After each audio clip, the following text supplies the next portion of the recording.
Mic check 1, thank you. Okay. Also, I'm having a challenging time with slide 7, which is the slide we need to be on.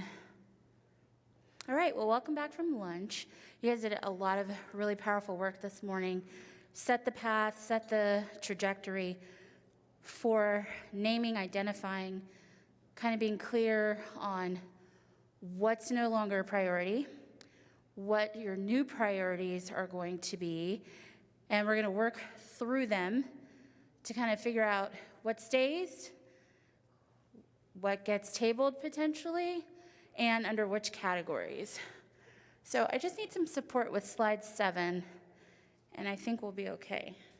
It skips to slide 8.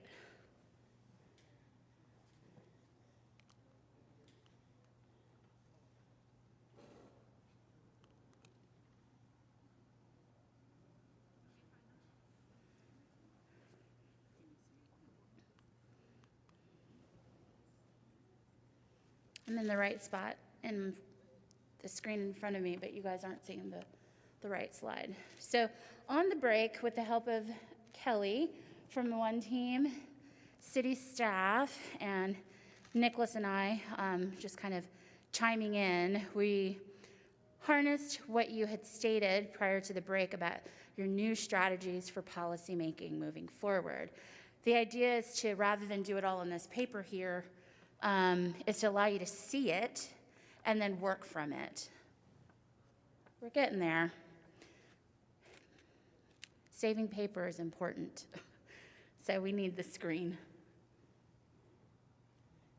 It's showing that it's on slide 7, but it's actually not aligned.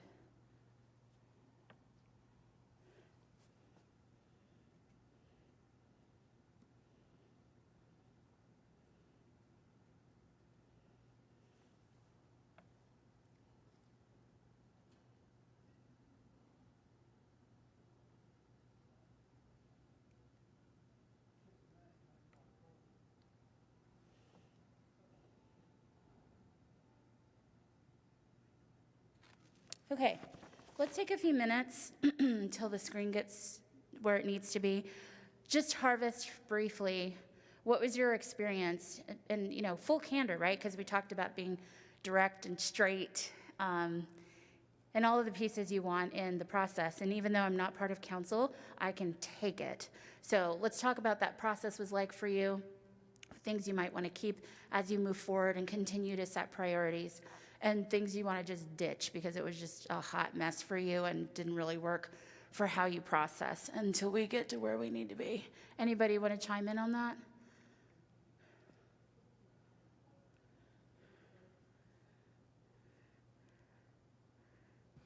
I think I operate better if I see the question. Like right now, I see a question, what has been operationalized, and just leave that blank for me. Even if it takes a while, it seemed that the last, earlier, we continue to layer on what it can be and give different explanation and different colors to it. And it was just, in my mind, I just need to see the question like, what is my task? So keeping it very simple and concise is what's best for me. So I kind of felt like I was just trying to leave room for everybody to kind of,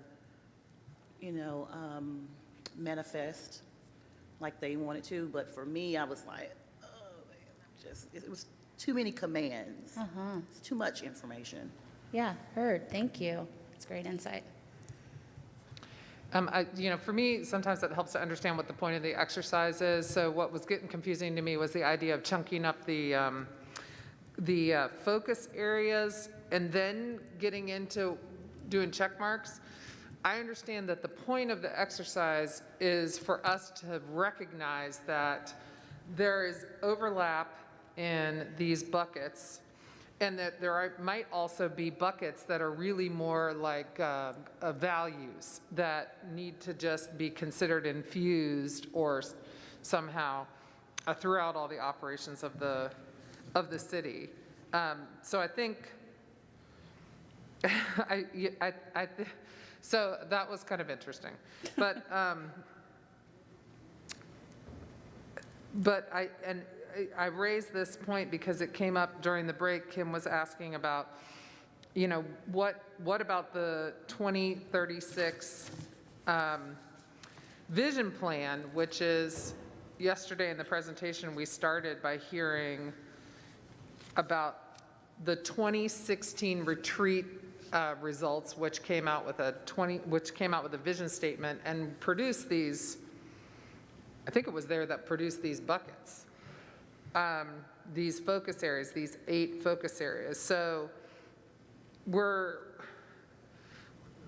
on the one hand, we have this, and I'm just going on here, but on the one hand, we have this idea that we have a new council and, we could toss it all out and start all over again. But in reality, we're like a battleship and it's already steaming in a direction, and there's 1,250 staff that are going in that direction. So we need to have some recognition that the 2036 vision exists in these 8 buckets and is happening and is being implemented. And so we need to put our stamp on things, but we need to do so by looking at what's happening already and sort of trying to decide if we want to keep doing some of these things that aren't done yet, and then of course add new things so that we have our own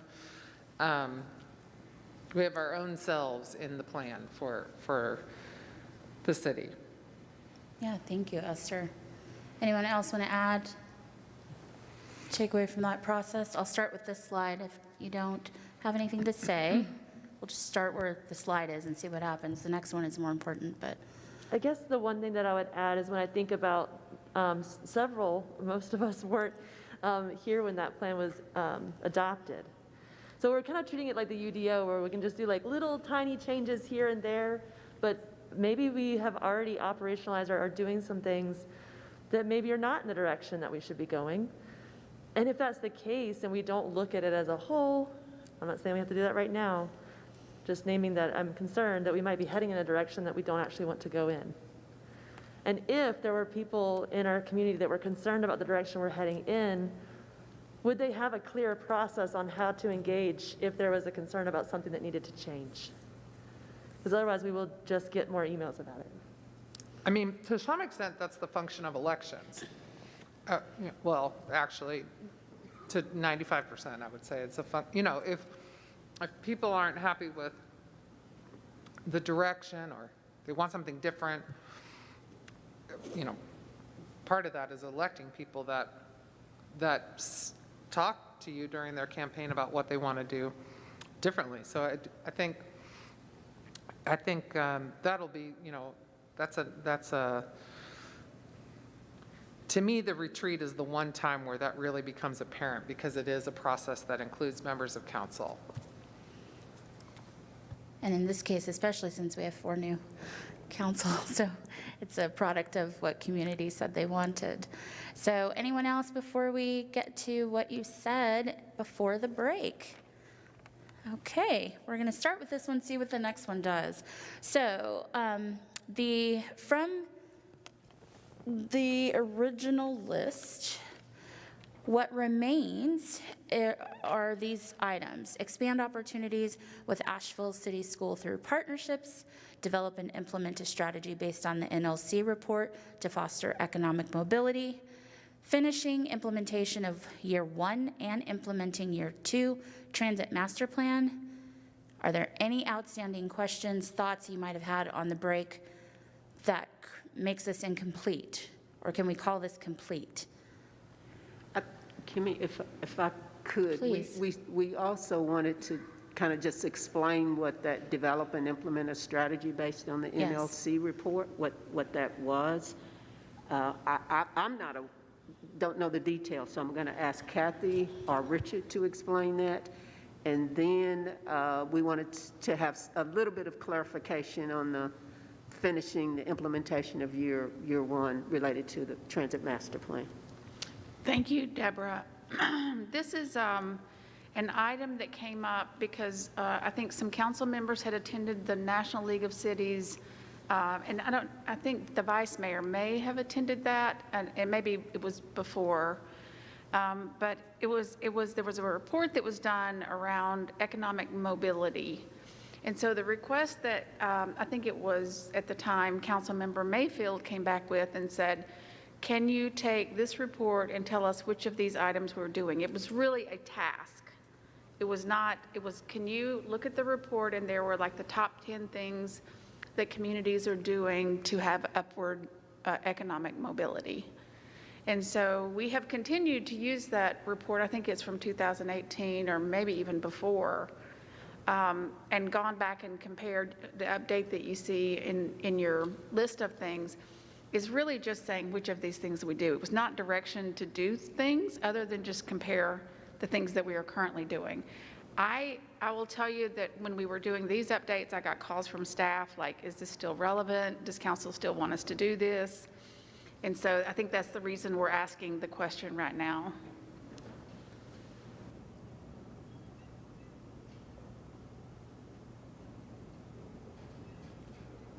So that's a little I background think we on, could really say that that's being operationalized, and staff is reviewing and looking at that document, and hopefully it seems like we need a product, we need a deliverable versus it being maybe a strategy.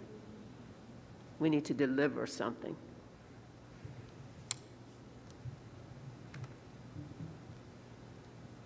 Well, I have to admit, I don't remember this at all. And so, apparently I voted on it. I mean, I guess I'd ask you, do you think that whatever you're using, do you think it's helpful? Do you really think a report back is necessary? If you don't, then I don't remember it. Shanika and Esther, do you remember this? I don't. I don't think it's a value add from a staff perspective. Especially the staff Then resources that are needed for some just- other things. then And just I take would it out. suggest to you the business inclusion program and advancing that. That's where our energy needs to be focused. So, I mean, I would say, I didn't go to the meeting, and do you remember the NLC? Okay. Okay, then I'd say So we ding, can ding, really, ding, ding. we can check that one off. And if there is additional information that needs to be brought back to this group, we will do that. We will promise you that, great, another just to ding. close it out. Thank you for that reminder, Deborah. I have a got question. caught in my smoothie. Thank you. Sorry. So looking back at reducing our municipal carbon footprint by 4% every year, when's the last time that council had a report on that operational, just so I know when we're taking things off, I know what to ask for, what accountability looks like once something comes off the list? It is provided in the annual report that sustainability does. And Richard, I don't know if you want to add more to Yeah, that. I think also Amber did a report to council, seems like in the past maybe 6 or 7 months or so, but we can certainly bring another one back at some point. if that's of When we were interest. doing the work on the climate justice resolution, I don't know if I got the name of, the formal name of that resolution, but we did do an update prior to that, to council taking action on that resolution. Thank you. Thank you. And thank you for that reminder, Deborah. So the other piece for clarification is finishing implementation of year 1 and implementation of year 2 transit master plan. And the question is, similar to what you just asked, what kind of are the frequency of reports to know that that is operational, right? Because that, I think that was a question that we were left with it before lunch of like, well, I think there may need to be something packaged in that, so there's clear direction to city staff on how that's defined in reporting as being operational. And I think that, Kim, you said, and actually the result of 19's exercise in terms of prioritization, transit was number 1.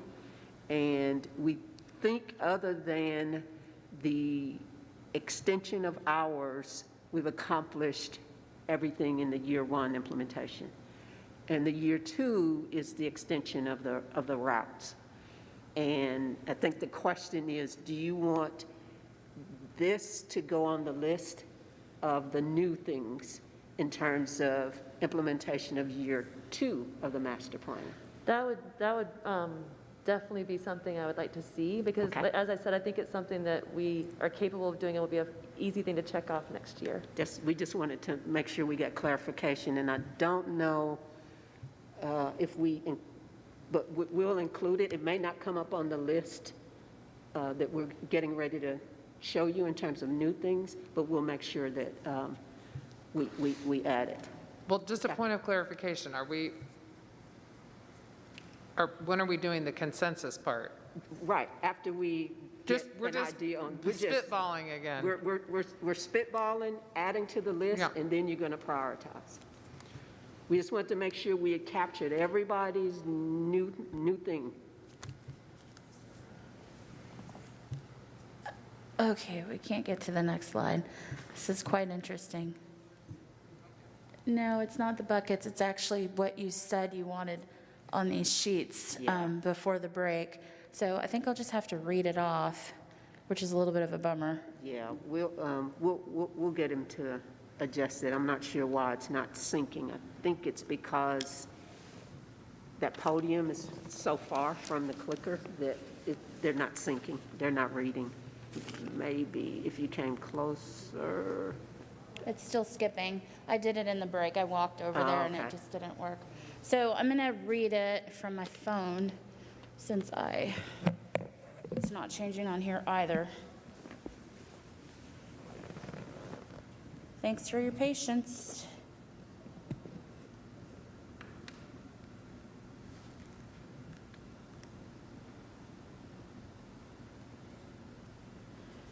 Okay.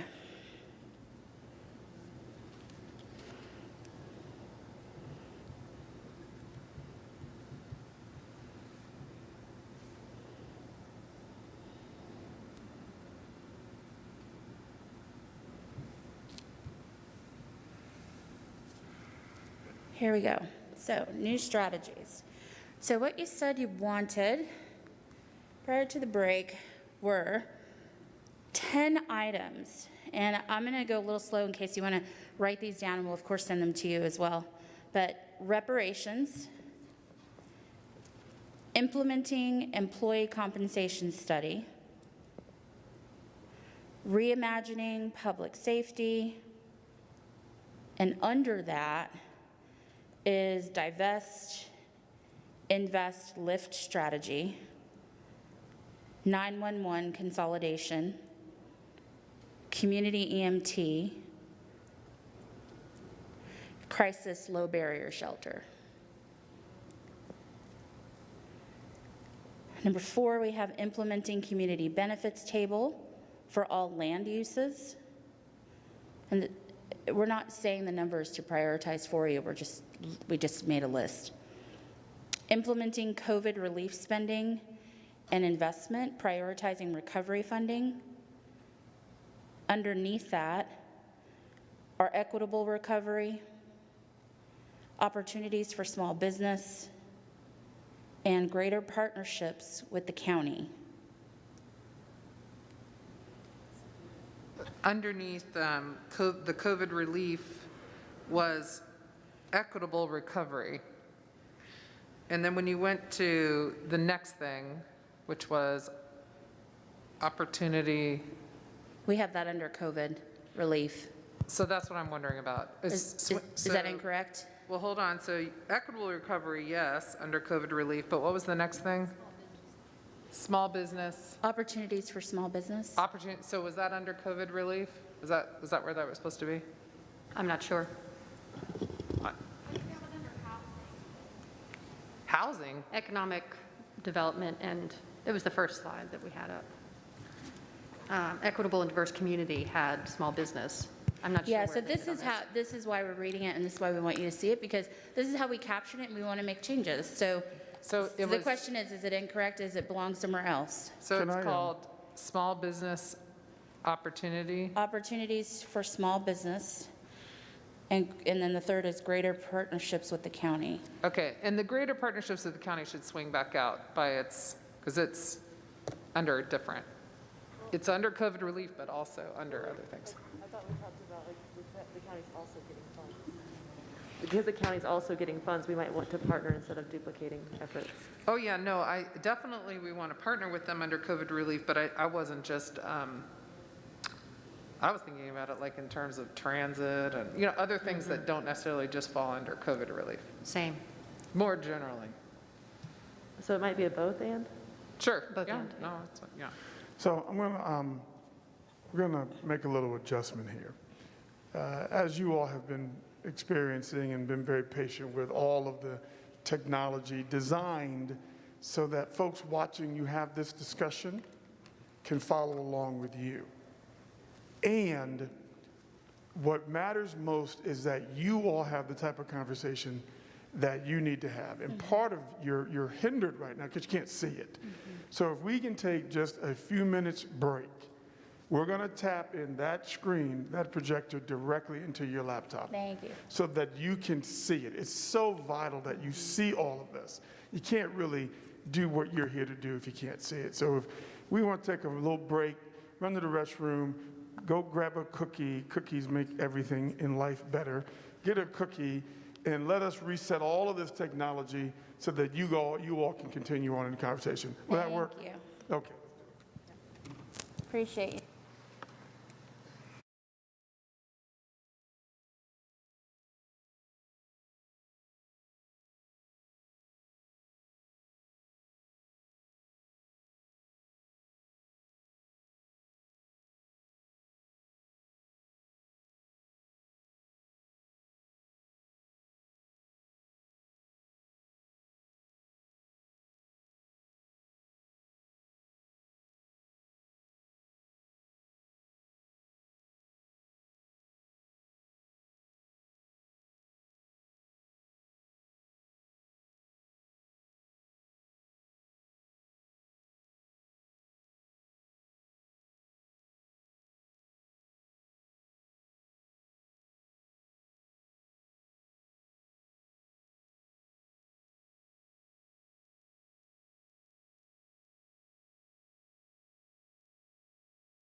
Teamwork makes the dream work.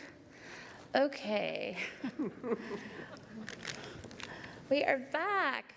Slide is working. So hopefully this supports you doing the work a little bit more. Thank you for that great suggestion to the team.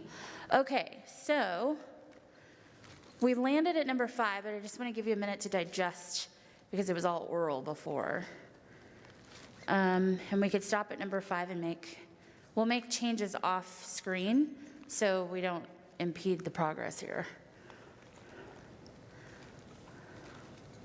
What I heard you all say was there was a question about opportunities for small business if it went under there, and also the greater partnerships with the county was potentially both and under category 5 and also potentially a different category altogether. Say it again. See in the, under number 5 down there, this is about the COVID relief package. It's got, and Antoinette added the layer of equity in there, and then somehow we got opportunities for small businesses there, which might be right. But then I added the partnership with the county, and I did not mean for it to solely live under this topic. I was thinking, I mean, there's a whole bunch of partnering with the county that's going to happen under that reimagining public safety and the 911 consolidation, you know, that sort of thing. So it would be my preference, unless there's something magical about 10, maybe there's No magic. Okay. You know, the greater partnerships with the county could be its own number in my mind. Deborah, did you have any questions, clarifying questions? Okay. Great. All right, so we're going to add another line item that says greater partnerships with the county. Any opposition, discussion around that? I know we're not getting quite to consensus yet. Just want to see where everybody's at. Okay, and then urban renewal, land disposition policy, housing, and under it, shelter is a basic right, adopting a policy of housing first, increasing home ownership, and work to contract with women-owned and minority-owned business for construction. I'm hearing a... So Sage, on the housing first of all, I thought we already had adopted this policy. Have we? I mean, do we need to re-adopt it? Like renew our vows? You know, and maybe Deborah could speak to this more. Recently, at the Downtown Commission, which I'm the liaison to, we had a Housing First resolution come to us, and I said similar. I thought we had adopted this, and why are we doing it? And I think it is, maybe it's not that we need to adopt a policy of Housing First. Maybe I'm looking more towards the focus and intention around creating additional shelter as a basic right, like just really addressing homelessness. The Housing First is a method to do such, but I don't think we necessarily need that. Okay, policy. that's kind of where I thought you were going with it. So I'm wondering if we're being duplicative again in our crisis low barrier shelter. Anyway, I would pull out houselessness or the crisis that centers around homelessness.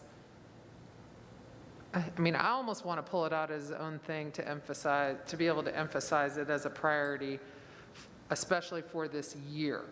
I mean, it should always be a priority, but it is at a crisis level never seen before right now, and we have resources that are coming to us from the Congress specifically to help address it. So I don't know how to elevate the importance of that, the urgency around that, but whatever way that works on a bullet point list or whatever is what I would be interested in. So just to clarify, are you saying to create shelter as a basic right as a separate line and placing crisis low barrier shelter with it? Or I want to make sure I'm hearing correctly, so when we're capturing, we're saying it the way you're saying it. Well, maybe it's fine if it's captured in two categories, because I do think it is a spoke in the wheel that is reimagining public safety as well. So I don't know. I think I I'm understand what you're coming saying. around on this, but. Yeah, I too, I put it under housing, but I also wondered if it should be a standalone item. Because under housing, increasing home ownership, working with minority-owned construction services, you know, those continuing our construction of housing might be different than addressing homelessness and shelter as a basic right, and I could support either. Okay, we are going to get to kind of deducing what the clear priorities are. And so this is great discussion on where we're headed. I'm going to continue for now, not that we're not listening, we're taking really good notes and paying attention, and then we'll come back to it. So participatory budget engagement ambassadors, resilient and equitable food systems, and understanding land use as a resource, and defining that a little bit more. We just put it there, not sure how you wanted to unpack it. I think my inability to unpack it means that we should pull it, Okay. unfortunately, but. Kelly, did you Ding, capture ding, ding, it? ding, ding. Dings, dings everywhere. Great. Awesome. So, Can I, Yes. this is Kim. Can we go back to that list for a second? yes. Even though the city has looked at participatory budgeting, engagement ambassadors is still really new. And so since I've named that one, I could see where it might actually be a better goal under the divest invest strategy. And that way it's not a competing item. Great. Thank you, Kelly. I know you have that. Anyone else? Thank you, Kim.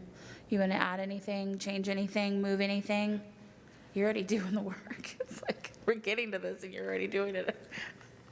I had one that maybe didn't land and may not have council support, but an update or overhaul of the UDO and an update of the design guidelines for the Riverfront and Downtown Commission. Yes, we did hear that actually, and apologies for not getting it on the list. So specifically, an update to the UDO and design guidelines for River Arts District, and where else did you say? Downtown and River Arts. I should know that. Okay. Just want to keep up with that. All right, so moving along. Next step is, I'm going to keep this really simple, is to pretty much go back and decide, based on those buckets we created, is to add priorities, right? So if we go back to the list you just created and you started moving items around, let's just go down the list. Let's get consensus on line item by line item. If we had to pick, I don't even want to say a number. If you had to pick your key priorities, and I want to start with one not to bait you, but to go in a direction that I heard earlier. I heard someone say, and I think it was you, Esther, implementing COVID relief spending and investment for this year is going to be a lot to manage. From a policy level in terms of implementing what you're given and the constraints around it, and from an implementation level for city staff. So if we started with that, because I don't really understand the details of what that holds, you all do to some degree, where does that live with the others? And can they all coexist in this 1 year, or is there some moving around that needs to happen? I want to just start there.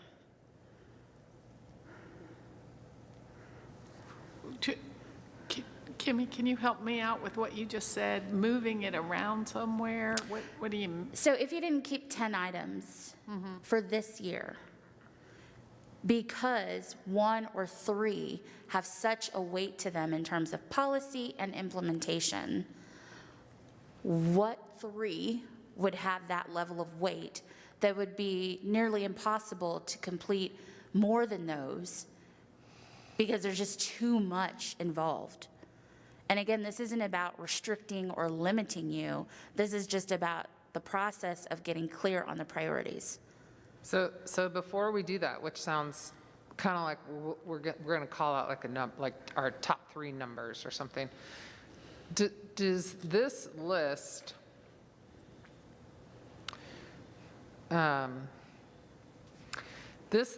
captures new strategies, and of the old strategies, I'm calling them old strategies, but we had the other 3 or 3 things. We have 1 now because we just moved 2 and 3 off. Okay. I guess what I'm trying to make sure is, do we have the whole universe of potential priorities? Yes. So how we have that is from the list that exists prior, Right. that we started with. Yes. The 1 remaining is expand opportunities with Asheville City School through partnerships. That happened with all your dingings earlier when you left, when you checked it all off. Okay, so is there agreement about that? I mean, I don't want anyone to be like, wait, we did that whole retreat and I had this other thing that was like my top priority and it didn't get on any list. Thank you. That's a great question.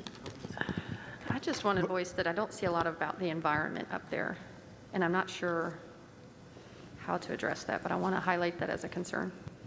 Thank you. Well, so again, this would be the time, so there is a lot that's operationalized within the city under lots of things. I mean, we also don't have anything up here about taking out the garbage, but so there's a lot of stuff that's operationalized, but if there is something missing, I think this is the moment where you say add it, because we're about to go into the to-do list, right? So Is can that we where put we're the going? list? Yeah, Okay. can we put the list back up? Yeah, so to keep in mind, because we did this on the break, I can't just move it over. Item number 1 on outstanding strategies, which is let's see, when we're looking at the council strategies priorities, it's line 1, strategy 1. So that gets moved over to this list.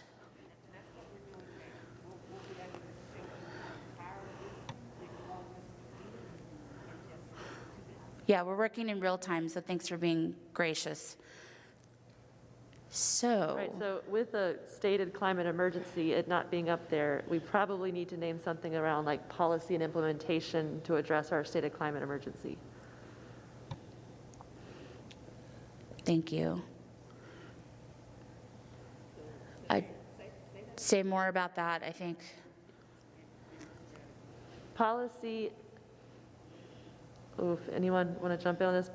I would say policy and an implementation strategy around addressing our stated climate emergency, because it's pretty lengthy, document that I don't think I should go line by line just from my memory at this point, but it's an emergency and it needs to be named. Yeah. And And the only reason so- why I keep looking over here is because I'm just trying to make sure the team can keep up real time. So Antoinette and Sage and Sandra were not on the council when this was voted on, but this was a resolution that spelled out a whole list of things, titled climate emergency. That's what you're talking about. So this is a little bit difficult because, if we're about to give direction to staff to prioritize something and we don't have that resolution in front of us with all of the pieces of it, you won't really know what you're doing, what you're telling them to do. Well, so I think the question here is, do we feel like the work on the climate emergency and what is being done in the sustainability department, and I'm looking at Richard, is operationalized already, or are you saying you don't think it has been operationalized? So I don't think think we it's need enough. city staff to, I'm sorry, Kim, go ahead. Oh, I think some of it is being operationalized, but I would add that it's not enough, and if it's an emergency, and it is, then what is the next step, taking it past doing what we are doing to what we need to do? Thank you. And so, did you want city staff to speak to what, that's what I heard. Okay. Richard, do you have a moment to? Yes, I was trying to actually find the resolution because it does spell out the actions that we're taking, and those are being worked on in the office now. I'm looking forward now to find that, but it does spell out what we were doing for the climate emergency. So will you chime back in when you find it so we can get real accuracy on what those items are? And yeah, that's great. Thank you. Thank you for elevating that. I just want to check in with the team. I know they're working feverishly over there. Do you need anything repeated at this point? Okay. Absolutely.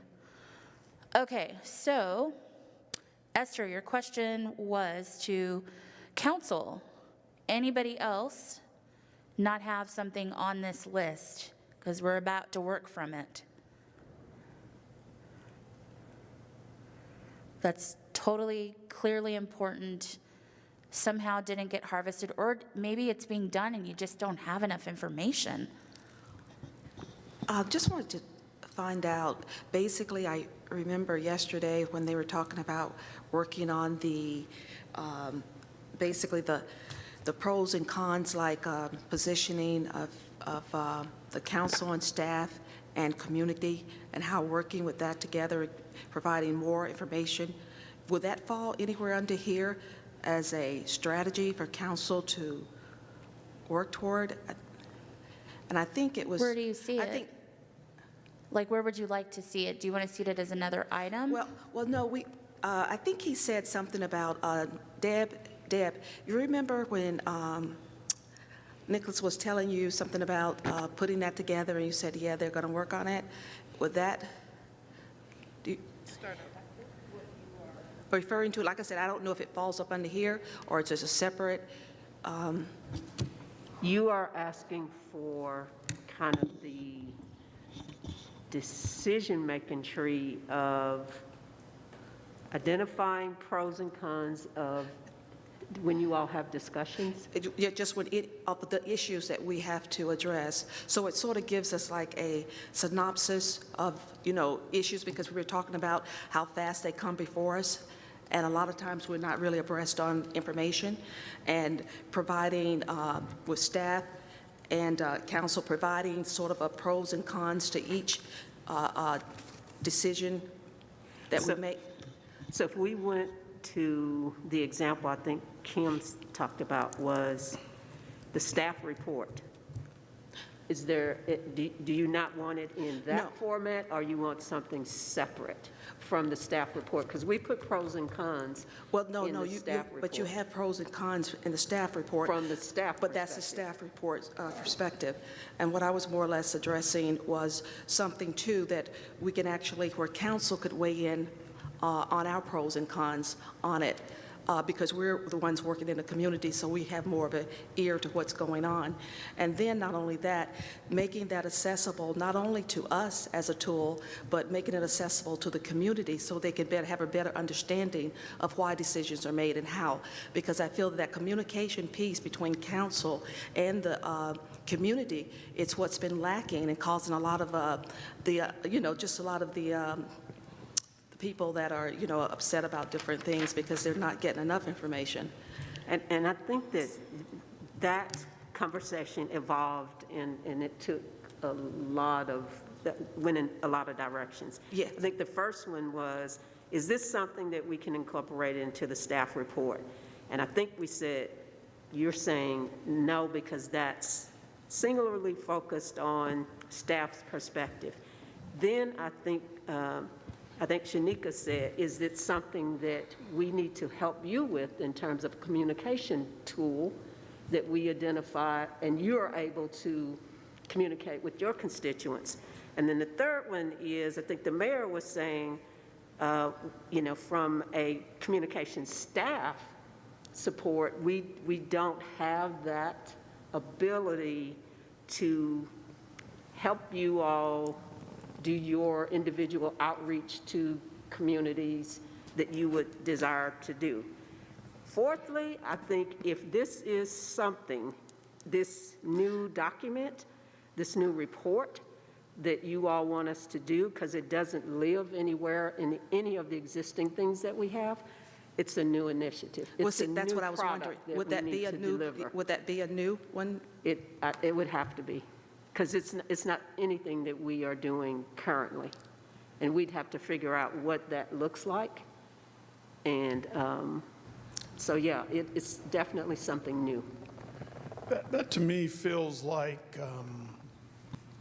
feels more like a process improvement, to be able to have data collected, formulated, staff view, council view, put into a document that allows anyone to use it to be able to share why a decision was made, which is different than we want to have a new strategic focus area, load up a new ship and set sail on it. So I think it's really important. I love the fact that you keep asking about this, because I think the principal point that you're reiterating is when people understand why decisions were made, then they can really be in the dialogue in a different way. But if they don't really understand why did you all do that, then all they have is emotion. So that to me, Deborah, feels like something to put on the list as a process improvement opportunity as opposed to a strategic focus area. Because ultimately, you know, this list that now is 15, your work today will be to select what are the critical few, the most critical few that you hold up as your big rocks, your big strategic rocks that you're going to focus on, and ask the staff to make sure they deliver on these critical few. So we still have work in front of us, but my response, Andrew, is that this feels more like a process opportunity than a strategic pillar. That makes sense. That makes sense. I was just trying to figure out, yes. So just sequence matters, right? So you came into the conversation with a long list that was created back in 2019. The staff has shared with you how they made progress on each of those. We did that yesterday. We then this morning started to have a conversation around, hey, which of the into normalization operations monitor, not go away, but they shift to another list, another kind of way to make sure that we continue to make progress and make good on what we committed to do. So you did a great job with that. And the call to action was to clear space so that you could have new strategic priorities that you launch. We asked you right before lunch, well, what's most important to you strategically? This is your list. It's now 15 items. So it's a nice, very important list of how you're going to move this community forward. And then ultimately, from this list of 15, you know, I'll pick a number. This is just Nicholas's number, so it doesn't mean a whole lot. I think you get 5. I think you get 5 to say, here are a critical few. It doesn't mean the other 10 go away. It means that you as a body have said, here are the most important 5 strategic pillars that we must deliver this year. And then you continue to have the conversation with, what do you do with the other 10? What speed, what rate, what resources get devoted to the other 10? So as you think about this list, be thinking, what are the 5 that I think are the critical few? Because ultimately, that's where we're going to land as we move through the rest of the day. Somebody clear with that? Shamika, what's your reaction to that? Does that make sense to you? Thumbs up. Esther, you clear with that path? I'm wondering if this is the moment where we get sticky dots. Yeah, it's coming. It's all right. Because you want to get to the 5. Kim, how about for you? That sequence clear? It is, but there shouldn't be 15 unless somebody wants to fight me on this one. But I'm asking that participatory budgeting and engagement ambassadors be underneath the reimagining public safety, not its own. And the intent is to remove competition so we can really prioritize. Very nice. So you think there's some chunking that can go on with this list as well? Yes. Well, good. and I also want to name very briefly is what you said, Sandra. Actually, I was going to say, could go with connected and engaged community, which goes with participatory budget and engagement. And so it's this kind of rhythm that goes together. So it's not disparate, separate. It's just kind of that holistic approach that everyone's been talking about. Okay, so before we chunk, so Kim, but fundamentally, the sequence we're going through, where we now have a new list with space, and we ultimately get to determine what are our critical few. You in for this? Sage, how about for you? You in for this? I am. I just have a couple more to add before we chunk. Very good. Outstanding. Antoinette, sequence-wise, kind of you see the path we're now on? Gwen? Cool? Very good, Sandra. Okay, good. Sometimes just to kind of check, make sure everybody knows where the destination is helps. So let's keep digging. And, Yeah, and just one thing, we're getting ready to refresh that, I'm sorry. What you just said, we've done that. Yep. Sage is still adding, okay. I'm sorry, and they're just they're subcategories, they're not new items? Will you state which subcategories? Sure. Ask Kelly, as we're going to leave it like this so it can just refresh. Okay. Under housing, I would like us to still have language around increasing housing inventory and affordability. It's just not there, and it's still a thing. You said that yesterday, yes. I wonder, and I would look to my colleagues about whether or not this is something we should or could add, about assessing or understanding our resources in the community around wraparound services, and should they be improved. And then the last one, assessing. No, it's still under housing, I think, because this housing first model, this idea that we have unhoused folks, it's more than just providing shelter. So I'm trying to bring in this idea of wraparound services. Do we have enough? Is that something that needs more money in the bucket? Can I ask a And is that clarifying? partnership with the county? So does that fit into like permanently supportive housing? I think so. And if we just said like, the Days Inn model is going to have wraparound services, great. But if it's not something that we have a plentiful resource in the community, then putting folks in shelter won't do all the things we hope. I'm not sure, but I think addiction services, mental health services, things that allow, maybe this is a county health thing. It sounds like Perhaps. partnership to me because of the emphasis of the city in terms of the buckets and where that partnering can go so that wraparound services can occur. So the thinking around it all makes sense. Okay. And the last one, and I'll Will you go on mic, Esther? So when we aren't the service provider, we're collaborating to or supporting blah or whatever. Yes. Because we don't. True. Yes. And I think the county is probably, now that I think about it, they're more of the health. It's not even it's gonna probably end up being MAHEC even further, but yes. Okay. Can I ask a clarifying question about that? Right now, we have a county partnership, but considering what I'm hearing, I'm reminded that we also need to partner with Dogwood Health.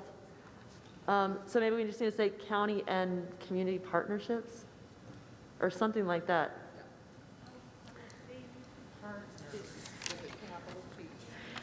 And then my last one is a different topic on there. I believe it would be under public safety.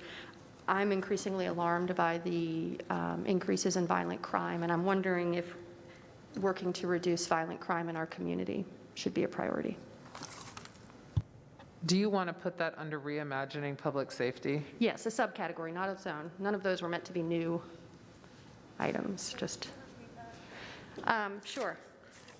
Working to reduce violent crime in our community. I understand we're experiencing significant increases. And since we're going to start doing these subcategories, one issue that we need to address, which we pretty much get emails about every day, what are we going to do about cleaning up Asheville? We have trash everywhere. Every day we get people emails complaining, people saying they're moving out, people saying they're not coming back to visit. And it is a serious, serious issue. So I'm not sure where that will fall, but that is something. So Sandra, let's put that under, I think we should put that under COVID relief because a lot of it is due to the compound problems with COVID. And it's happened in. And you know what? Believe it or not, no, it's not. And No. the reason I say that is because that's been one of, even when I was COVID? running my campaign, yeah, that was prior to COVID. It was a big issue. So what are you talking about then? What kind of, I'm talking about the cleanliness of Asheville. If you go up and down streets here, it's pretty much trash all over Asheville, and it's getting worse, and we're not doing anything about it, and the complaints are becoming, and the reason I say that, you can go from here to get to Hendersonville, as soon as you get to the line all of a sudden, the city's clean. You can tell the difference. But it's a serious, serious problem. I have people that have sent me pictures. In fact, even if they actually just had someone go out and take photos, you would be amazed. I don't know if some of you take the same routes where you don't really get to see the trash all over Asheville, but it's serious. It's a serious issue, and it's getting worse. And that's going to hurt pretty much any business that's here, whether it's tourism or whatever, people coming here. It's going to hurt us in the long run, so we need to definitely address that. Is that a possible one under environment? Because, we could look at it as trash, but it's also a pollutant. Everything flows to the river. Is that an environmental concern rather than Well, sometimes? it's not just close to the river. I don't know where you all been. I mean, it's, it's pretty much everywhere. You mentioned the emails we're getting. The emails we're getting are pictures of abandoned homelessness camps.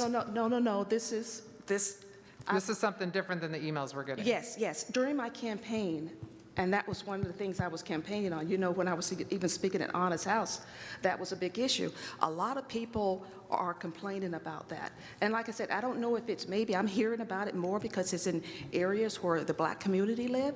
I don't know, but I've been hearing about it a lot, and I see it a lot. So, Okay, I have a question on this. So the clean city, dirty city, trash, on the staff side, where does trash pickup and keeping the city clean, where does that fall? So I was trying to get in, as a ongoing operational thing, we were on a conference call. All of the managers in Buncombe County, we meet every other week. And that is a top priority for us. And even some of the emails I've gotten with neighborhood people saying, we're willing to help. So that is coming in terms of kind of a major cleanup. And then how we institute an ongoing maintenance, regular scheduled cleanups. So I don't know that that issue needs to be added to this list, because we definitely are, I can't say that we can address it tomorrow, but it's definitely something that we think during the spring or later part of the spring we can address, especially after we get a little bit more details on how we can use the COVID dollars, because I think we might be able to use, because we're going to need special equipment, specialized, especially around the areas where there are encampments. We're going to need money to do that. So, but it's on our list of to-dos amongst. I have a question, Sandra, because I see it in my neighborhood too. Is it possible that working with neighborhoods on their plans is a type of partnership? So when I say county and community partnerships, like nonprofit partnerships, neighborhood partnerships, like can we partner? Does that meet? Well, the thing is, TDA, I was just at a retreat with TDA, and that was one of the big things on their agenda too, was trying to actually come up with things to actually clean up the city, because that was a thing that they've been hearing a lot also. So I guess it would maybe take a lot of us just coming together, but I think that's something that we actually need to, get under control as soon as possible, because it's definitely affecting the city That's itself. a big deal. So would you be comfortable if, for now, we place it under, we'll call it, city cleanup? We place it underneath the COVID, federal COVID dollars, because although the problem wasn't exclusively created by COVID, Yes. the federal COVID dollars may be how we get it addressed. Okay, that sounds good. Was that fair enough? That sounds But I good, think yeah. it's a big deal. You right now, just a clean city, man. Everything that we talked about this morning, sustainable city, growing city, vibrant community. If the city starts to be trashy, that threatens something that you have working for you now, which is people love to come here and drop dollars. But the city's got to be clean. So I think it's important. We just have to find a home for it. Fair enough? Yes. Yeah, that's a great entry point, Well, I'm glad we're adding it to the list, because I'm going to be honest, I don't like hearing that we're going to wait till spring or summer. Because we're looking worse than we've ever looked in my memory. And I know we're not the only city that's dealing with this. I think you're right, there's ongoing trash issues, and we implemented a downtown program a few years ago where we contract for power washers, sidewalk power washers, and they come through, but that's just for the downtown. It's not for, the surrounding area. So, I mean, I have a sense of urgency around it getting addressed as quickly as possible. So whatever it takes to kind of light a fire there would be important to me. And definitely, we have staff that are working on it. Greg Schuler with Public Works is pulling the team together. Okay, I'm going to try to reduce by reducing my own. So, can we take resilient and equitable food systems and house it under our climate emergency? And add another thing underneath climate emergency, which is update and review the outcomes of our stormwater policy.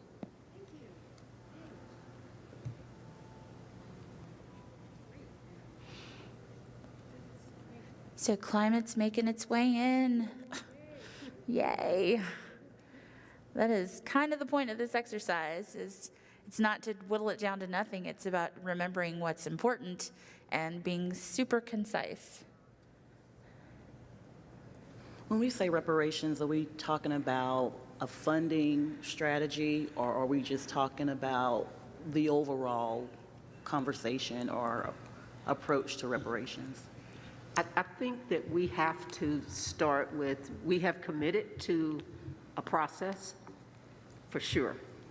And whatever else is up to you all. We've kind of started a funding with the hotel community benefits initiative, but certainly the process has to move on. Because if it's not focused solely on funding, then the urban renewal land disposition policy can fall go under on that. reparations. So I'm going to go back to what you all said, so we capture it. It was something, funding, and there was a conversation around like streams, funding streams. So we may need to recapture that language. And that's why I want to honor what was brought up initially, because if it's a singular focus on funding, then I'll uncluster. I think they are very much connected. Okay. Is it living the way you want to see it, or are we bringing something together? I think Shanika was suggesting we move number 6 under number 1 as an additional sub. So if you want to do 2 subs, one could say funding streams, next bullet point, urban renewal land disposition policy. Understood. Thank you.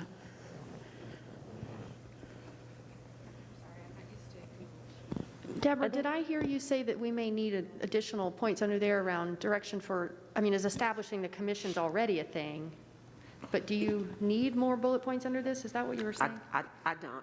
What I was asking is, You don't, or you don't want. I was just trying to clarify that the difference in funding and process, and I think that was just clarifying what Vice Mayor was asking. So I see you're moving, 2 bullet points then under reparations, funding stream, and urban renewal land disposition policy. The first one's funding streams? Yes, okay. So under each of these as true strategies, reparations as a strategy, underneath you can have a countless number of tactics. So I like what you're doing with reparations. You're starting to get more granular. And then, of course, ultimately, as a council, part of your primary role is to determine the strategies that are important. I like And policy better. Policy, got it. Very good. Yeah. So strategy, policies, the policies that are priorities, excellent. And then it moves to staff. Staff has to take the policies that you have identified as critical or critical few. They then have to go and really be thoughtful around the tactics that will drive the policy. Then return that to you and say, here are the tactics, the ways in which we're going to bring the policy to life, execute on it. And you get to say, we love it, we don't love it, we hate it, whatever it is. So there's a sequencing. So I would invite you to not go too far down the rabbit hole of tactics so that you make sure that you fulfill your primary responsibility, that you've aligned, discussed, debated, and then ultimately decided what are your critical few policies that you're going to take forward. And I want to say, thank you, Nicholas. I recognize that this process, especially with the bullet points, for many of you, I'm hearing that these are part of the policy and not just being in the tactics. So there's this layering of like, yes, we want reparations, and the consideration in reparations is this and this as the policy. Am I hearing you correctly? Or are some of these tactics that we want to remove? So I think, to that point, we could probably take out number 7, county and community partnerships, because to do a bunch of these things, we will have to work with the county and other community partners. So I'd hate for us to give our top 3 or our top 5 and that one doesn't make it, because it's not, from a practical standpoint, it's going to need to be an ingredient. So I would say I'd be fine taking it off here. And the homelessness as a standalone, again, I think we've covered it both under housing and under reimagining public safety, and it's going to be under COVID relief spending. So that's number 7 currently. I mean, I would feel comfortable, again, I wouldn't want it to get enough, not get the votes because it's pulled out, but it's already incorporated under 3 headings. Do you know what I'm saying? It seems pretty duplicative. So, I'd be, I don't know about you guys, but I'd be fine taking that out. Now that I've come full circle on this process. Yeah. And it's also giving clear direction to city staff to say, we're taking this out, but it's clear to us that those partnerships are embedded in what the policies will be. That probably is a great, I think the clearest example of a tactic. How are we going to get a lot of this stuff done? Well, we're going to partner. That's a tactic. Yeah. It's a how we do it. That's a tactic. So I like that one very much. So we're removing homelessness as Number 7. Is there a consensus on that? I just want to check in. Yeah. I see 3. So we're moving it, not removing it. It's housed. I'm saying it's now, it's Okay, living yes. in some other places already. So we've got crisis low barrier shelter under number 3. It is going to exist under the COVID relief spending, even though we've only bullet pointed a few things. That's actually going to be many more bullet points. And then we've got it under housing.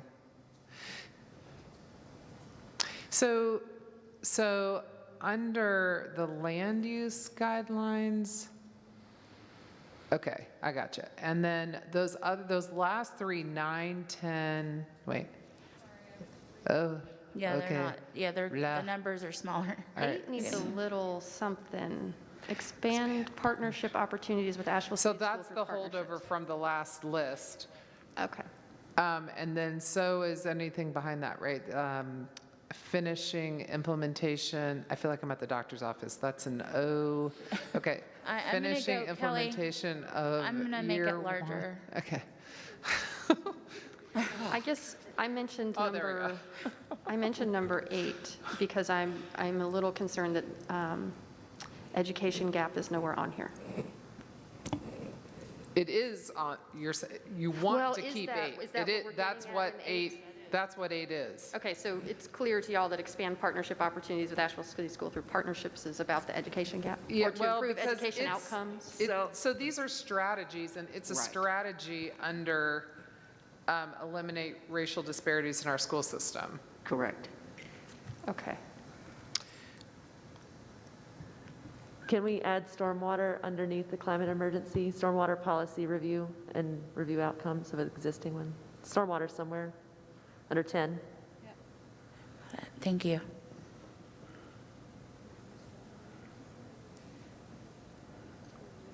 Review stormwater policy, is that what you said, Kim? I think Kelly's capturing it. Yeah, and I just think about like when we think about like diversion programs, that's under partnership, but I don't see like, where do we feel like minority and women-owned businesses, especially minority-owned businesses, is represented here? It's under housing. Yeah.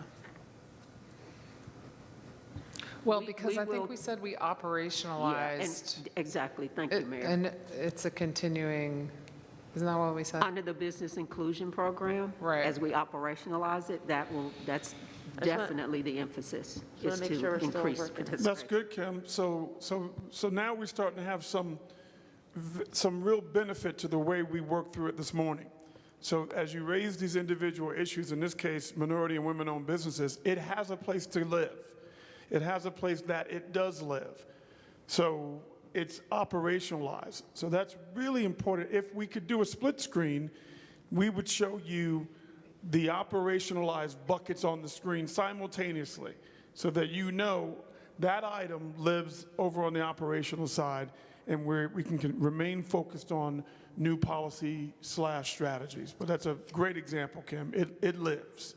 That boat has been built, that boat is moving, and now the work is how do we make it better? Kelly, are you going to bold 6, 7, 8? Okay. Look, on my OCD is, If I have the full screen, then it doesn't show the live changes. yeah. So can we do this some more? I'm enjoying this process. Can we do, because I'm wondering if that implementing community benefits table for all land uses can live under land use guidelines or can live under reparations. Well, land use guidelines is throwing me off with the name of that one.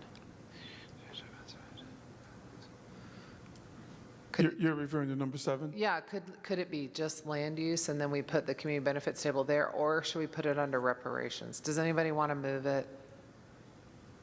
Because we only get, I don't feel like, do we? I think the community benefits table should go under land use. Under land use. Not because Yeah. if we mirror what we did it's for the not- hotel, yeah, it it's won't not just be- only, Right. it's a lot of things. So maybe call that number 7, call it land use. Just land and use, And take out not do guidelines. guidelines and then, So I want to also name something that came up yesterday and today about reparations and it kind of living everywhere. And I want to ask the group, is this a separate category or does the whole category live under reparations, or is it just fine the way you stated it? Because I just want to bring back in, several of you said reparations kind of covers the whole thing, so. I think that what we said yesterday, I'm sorry, go ahead. You go ahead. I think what we said yesterday is equity and inclusion lives everywhere, but that reparations, we kind of want to hold out as its own unique, it partners a lot with equity and inclusion, but it's kind of its own thing too. so if we got rid of the, if we got rid of the focus area, so we have 8 focus areas. Esther, I just want to pause you for 1 second. Sandra was going Oh, to say sorry. something. I was, Well, no, the thing is, she can go ahead, because I think what you were talking about, I was just going to continue on what Kim was talking about, the different ways of looking at reparations. And are we trying to decide that now, or just as long as reparations, or is it, do we need to look at that now? No, I literally was just asking a question for distinction in the room, so that literally, when we leave here today, we've got this, we know where the buckets are and why, and we're complete. And so there might be more discussion after you leave, but I'm really just trying to get it super concise with you. And so me saying things that aren't true is part of that, just to hear you restate it. Yeah, I'm okay with not going into depth, because that'll take us to another level. Great, thank you. Esther? Well, I was just having a little bit of an existential problem here, that if we didn't have the equity and inclusion bucket, then where are we going to house the goal? So I'm using the terminology from the spreadsheet of reparations. And it doesn't really fit just under one of the other focus areas. So it seems, whatever, sometimes this is a staff thing. They'll figure it out, right? Yes. Okay, all right. I won't keep worrying about it. I really appreciate that you did that, that you dipped into the tactics and you came right back up to policy. Thank you for demonstrating that. That was pretty awesome. Ta-da. I have a thing. I have one. Oh, I'm sorry. So we did decide though, did we group, oh, it refreshed. I'm refreshing. That was, Okay. Can we add tree canopy under the climate emergency? I mean, I know we can get far in the weeds, but it's not named. Is this but no, something we that's just already did the identified? tree ordinance. So we're done with trees?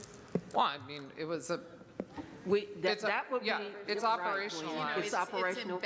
Unless you're proposing to Not amend it. done. And we'll monitor and we'll provide you with input, Okay.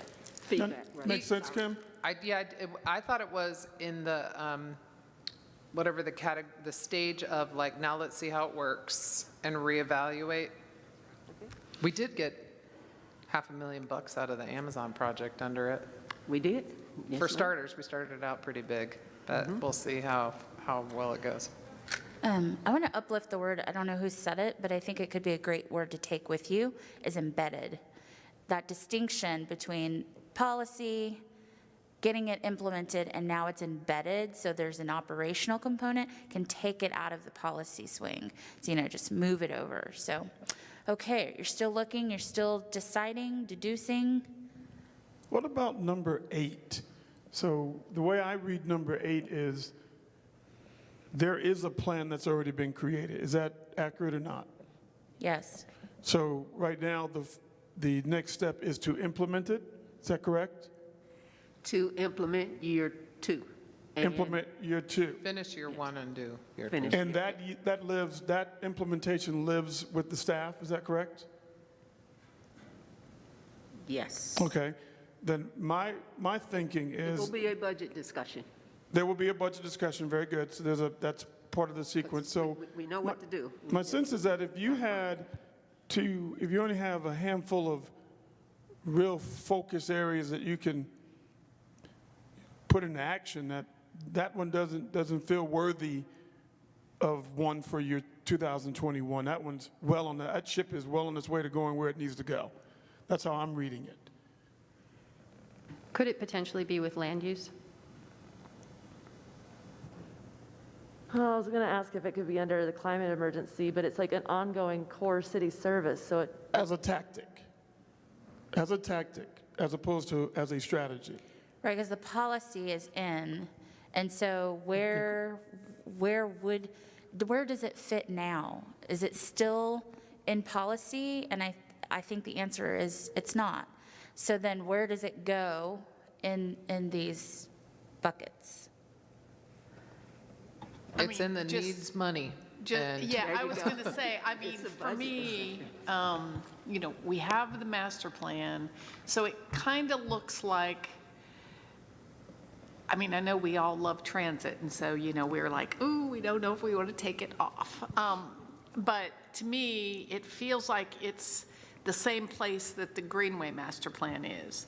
Like, we're committed to it, we know about it, but we don't always, but sometimes the funding is a question. And that's really where the Transit Master Plan is. Right. It's like, now, I think for a lot of us, the Transit Master Plan, it's a little more front and center sometimes than the Greenway Plan, just because Greenway tends to be in pieces. So I'd say let's take it off, but again, with this idea that we're not taking it off. That's right. I wonder if there's a way for us to have a chart that has like focus area, goal, strategy, and then like, kind of an operationalized column so that it's on top of mind and the community knows like, oh, they did something. you know? So, I mean, but that way we're not letting it go as a priority because that's giving us a lot of anxiety. I think that's good language, because what you're saying essentially is, as a body, we have done the policy work. We have decided through policy, this is really important. And now it moves to the next stage of becoming real. And for some of these, the stage I'm hearing is, we have to figure out funding. That's a very important stage. But there's nothing left for you to do, I think, on this one, correct me if I'm wrong, there's nothing left for you to do from a policy perspective. You've done that work. That work is complete. I want to ask a clarifying question to the council and city staff. In this moment, to date, for clarification, are you defining policy and funding or funded in the same definition? So that's did I hear no? No, no, well, to me, if we're doing it as a goal/strategy, and we're talking about, that's what I'm thinking we're talking about policy. Like, we haven't yet come up with the plan. We haven't yet come up with what it looks like. So there's that creating policy, and then there's the process of policy in terms of all the moving parts. And so I think this is important for you all, not for me, to clarify how are we defining policy so everybody has the same definition on the team in terms of council and staff. If it's not funded, is it still in policy mode? Or if it's has all the policy and the movement behind it, and it's been determined that this is where we're headed, because it doesn't yet have full funding, where does it live? No, it's because sometimes so for example, the COVID relief, well, we're going to have a large amount of funding, but we got to figure out how it should be spent. Well, mostly staff will figure out how it's going to be spent. But so but on transit, we have there's a plan, you can look at the plan, it has the steps, but it needs the funding. On housing, we have some funding. We have established a funding stream, but sometimes we want to change the programs, or try new programs, or tweak existing programs. So to me, what we're doing is we're coming up with a list of things where it either doesn't exist yet or it exists and it needs to be modified. So And it may or may not have funding. can I offer that instead of taking it off, because we are going to have so many people out of work, needing to get to work, and having an equitable just recovery, can we move it under the COVID relief spending as part of it? Because it's one of the ways that we're going to address an equitable and just recovery. It's We're probably gonna also find how it. we're paying for all the young buses, so it makes sense. Yeah, But the We problem don't know is, it's a core. yeah, we don't Well, know. can we put I think we can do the COVID-related transit spending under it. So, but I don't know if that's going to be all of the rest of phase 1 and phase 2. I doubt it. But it's also ongoing expense. That's why it may make more sense to put under land use, because it's going to be it's tricky because it addresses so many issues at the same time. But ongoing, it will be a different way to develop land on the Hendersonville Road corridor, which we are doing these corridor studies, if there's access improvements. Kim, it's interesting. I was going to ask if perhaps 5 should be housing and the built environment, and then move the land use items up into it. And if we did that, then transit could be under there. Now, I would makes say to sense. city staff, is that crazy? Because that's a lot of priorities under one thing. Y'all are trying to trick us now. Trying to lump two. No, we Then y'all totally got tricked all you these already. bullets Yeah. and- Come on, y'all. I recognize, though, that, if we gave you one category with 20 amazing things in it, you wouldn't be able to do them all. So Nicholas that's- said we can only have 5, so we just. And that's my question. So to staff, would that be I think he said 3. would that be an impractical solution for staff to then look at and say, there's a whole lot under this one? It would be. It would be challenging. And then we'd have to prioritize the prioritization. Thank you. We want dinner for 200. So I really wanted to make sure we get this. So it was proposed to say that, it's operational, we're heading in that direction. And there's a concern that it's not headed in the direction. So what direction do you want to take in this process? Does it stay? Does it go? What happened to Esther's suggestion that we have a category for operational process? And then that's a separate entity, but it's still, not really a part of the things, but it's, Excellent. So that's great for staff in terms of how they bring back the strategies to you to show and demonstrate where those kind of fringe maybe items are in being operationalized. and that way, yeah. Well, and it also would address, if we walk out of this retreat and people say, oh my God, transit was your #1 priority last year and now it's not even on the list, that will be bizarre. So, Quite. so if we have a way to show That's right. we have moved it to a priority under our operationalized list, that will help clarify And what it will we help did you. here. And it will help you, because now let's visualize. You have an operationalized list of really important things. You have a list of things that you're determining are our new focus policy areas going forward. You own both the lists. So it's not going anywhere. You own it all. You just have a distinction between new priorities and operationalized items, but you own both. So I want to We get that also- visual is important. We also have a pretty lengthy shelf full of plans that we don't do anything about. Yes, and so, very good. And I think it's important to acknowledge that, and this is part of the community education, and that is some of the, not all, but some of the reasons why the things that you've identified previously as very important are not implemented is funding. Like, we all have to, including your constituents, they have to live in the economic, financial reality that exists. You can't magic wand that away. That's real. That's why the economically viable community is so important, because that's how you raise more revenue to get more things implemented. So it's all connected. But I think you have to be straight with your constituents. You have budget limitations, and if your constituents say, well, we don't like that.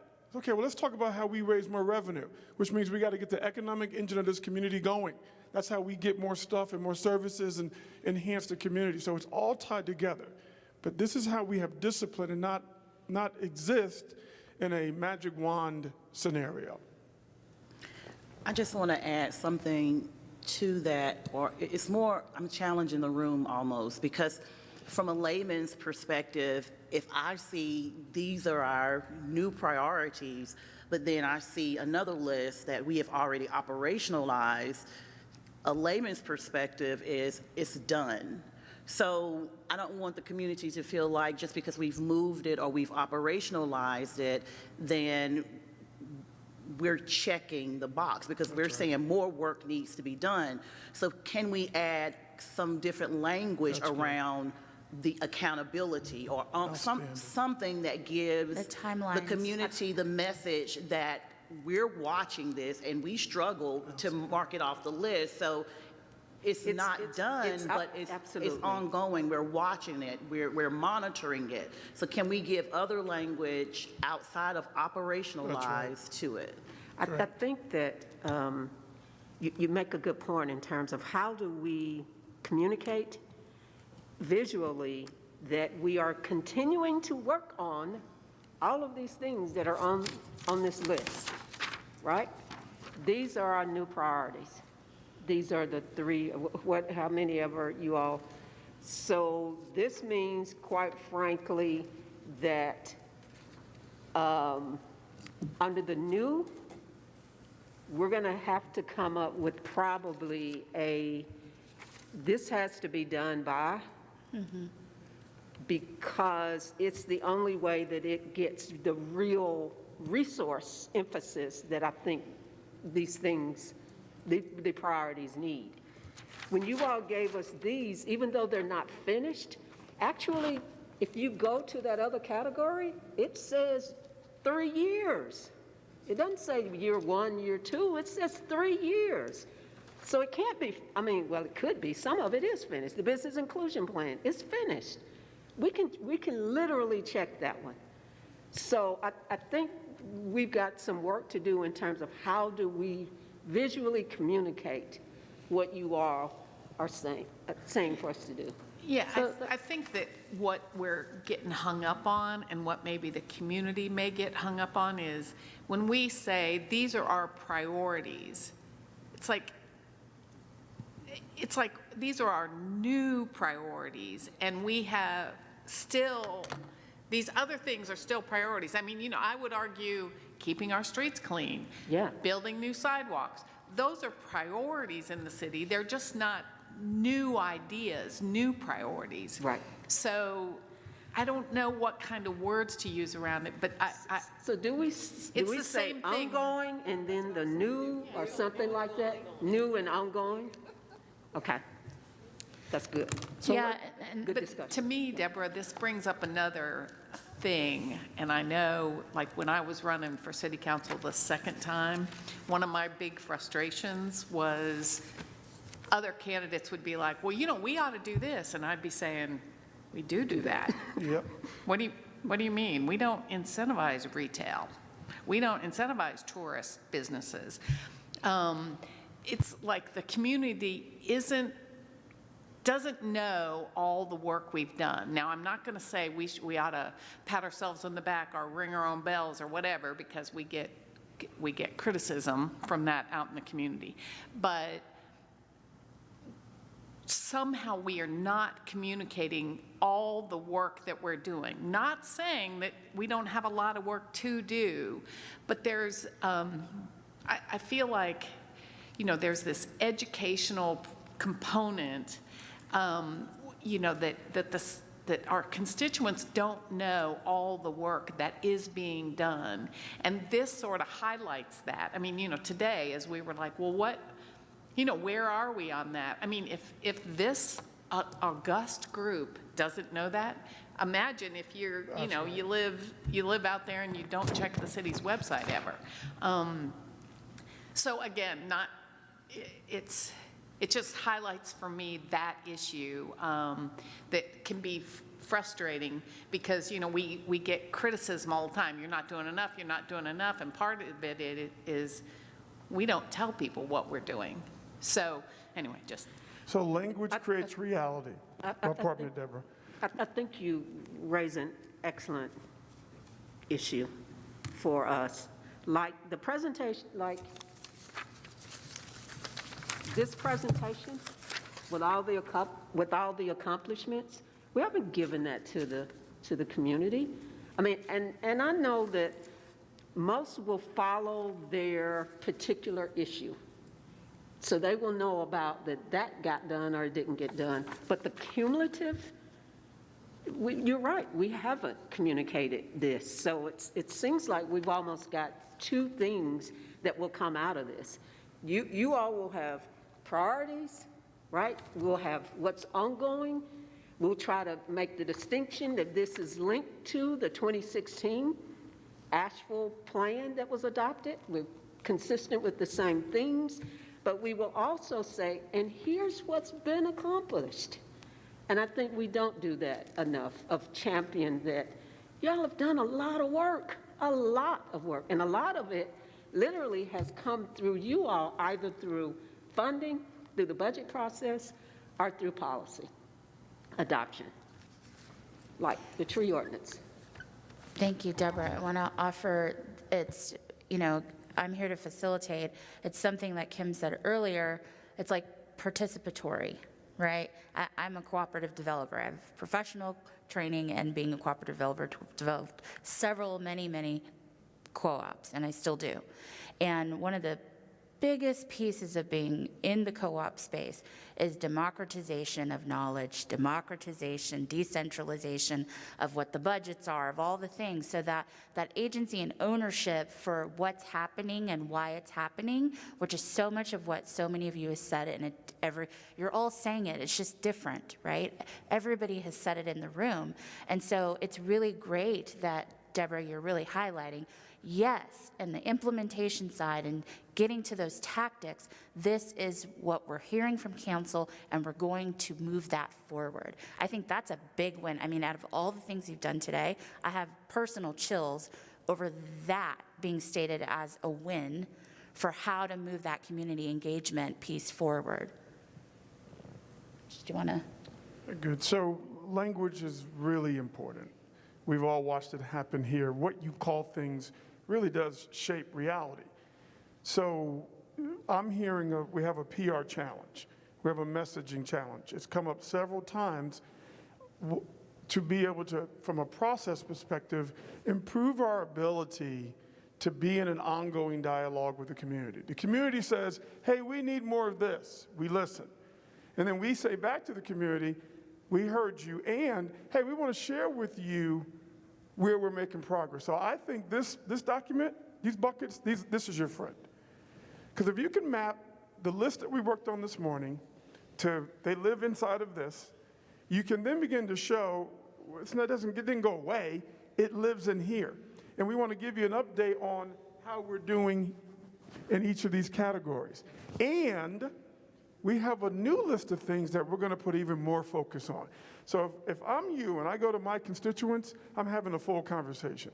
I want to have 2 conversations with you tonight. I want to talk about where we're making progress. It's never fast enough. It's never big enough, but we're making progress. I want to share that with you. And then I want to talk about something really exciting, where the council landed on where we're going to put a lot of emphasis on in 2021. So this list that you're creating, I'd have that list be year by year. Here are our primary focus areas for 2021. And everything else that you're doing to move this community forward, I'd stick here and I'd talk about so they can see where it is. I'm watching you all have, resisting and having heartburn over, hey, it's not, but we can't have it go away. It's not. But you just have to birth a place for all of these initiatives to live so that you know it and you can talk about it out there and your constituents can understand, man, my city council, they must be working on 50 things to move this community forward, not just 5. I believe this is a very important PR document. Deborah, can staff take this one on and really think through how do we communicate to the community in a more thorough, consistent way all of the things this council is moving forward? And not to have another story about Charlotte, I apologize, but annually they have a report. They produce a report about what was accomplished. We need to do that. We just need to do an annual report from City Council like we do a budget. Got it. I don't need that as a priority. Ding, ding, ding, ding, ding, ding, ding, ding, ding. Trust us. I promise you we'll do it without it going up there. Lots of trust building, lots of communication happening here today. I want to notice that we have about an hour and 15-ish minutes left.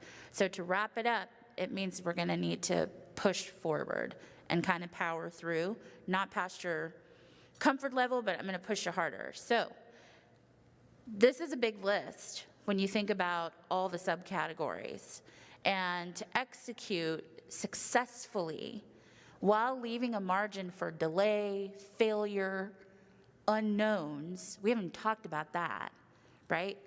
Just because we're going in a direction doesn't mean there isn't delay, there isn't failure. We're waiting on funding for things, we're waiting on all kinds of things.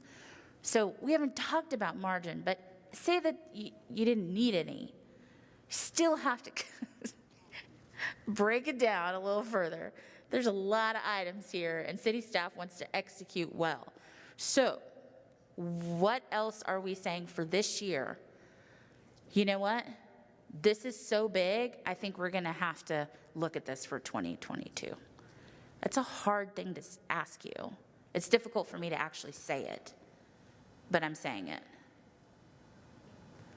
I live here. I want to see it all done, right? But it's not going to happen. So now what? What do we do with what remains? Richard. So if I could follow up on item number 9, we did find the climate emergency resolution. There are 17 items noted in that resolution that staff is working on. So I'm not certain, when you say a policy implementation around common emergency, is that different from the resolution that we have already?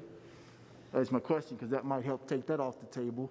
And secondly, we do have a food policy action plan. I don't know if it responds directly to your resilient and equity food system, but we can certainly look into that. But we do have a food action policy plan as well.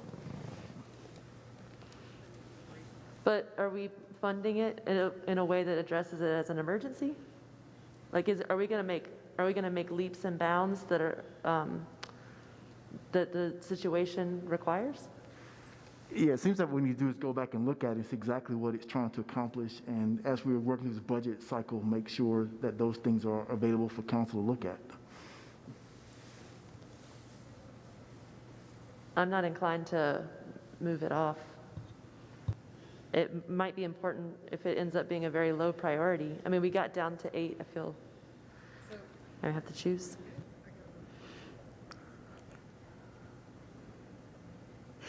Keep in mind, We do have a food action plan, and we have it implemented. I guess when you said resilient and equitable food systems, you meant something different than what we're doing, or what we have a plan for. Right, we also still have neighborhoods that are food deserts. We also still have community gardens that need infrastructure. We don't yet have the whole system. We don't have composting. We don't have, like, there's a lot in the food system that makes it resilient. So we don't have the emergencies that we just saw. We just did this with COVID, where like food was off the shelf. So how can we get ahead of the next big emergency that we already acknowledge is real? That made me think of land use, Kim. It did? Food systems, agriculture systems, neighborhoods, use of land, gardens. That's what I heard. Stormwater is also, frankly, it is land Well, use. okay, all right, so let's do a little diving here. So I guess I wonder if review of stormwater policy is what you put under a new strategy. I mean, if we, maybe it is, I don't know, but Isn't there a new stormwater task force? well, there's lots of talking about having a stormwater task force. But I don't know what the, so what started this was you said, you're looking at 8 things now with lots of subparts. yes, What is gonna just have to go next year? Like that's right. I'm asking. Instead of saying, what do you want to prioritize, you're saying, what is gonna have to go next year? However you want, I'm asking what needs to Right. go next year to get to the point, because, Very clever. in a very clear way, it's only 8 bolded items, but there are, I don't know, how many, 20-something items here? So when we think about the paper you started with, there were 13. Yeah. So we've added more. Well, no, remember some of those are moved to our new column. Right, we have a new column. Some of it. I mean, And most of that is, And I've heard you say that there's some things this year that are going to take a larger focus than others on this list. I'm not going to name what I think I heard. I would like that discussion to happen, because here we are, basically in April. There's only so many more days in the year. Funding comes in at a certain time, budgets get done at a certain time. Capacity to strengthen, fortify the policy is time-bound and resource-bound. This is where gentle Kimmy gets a little rough. So I'm putting it to you, let's say, like, what else? What can be delayed? What's not going to happen in 2021?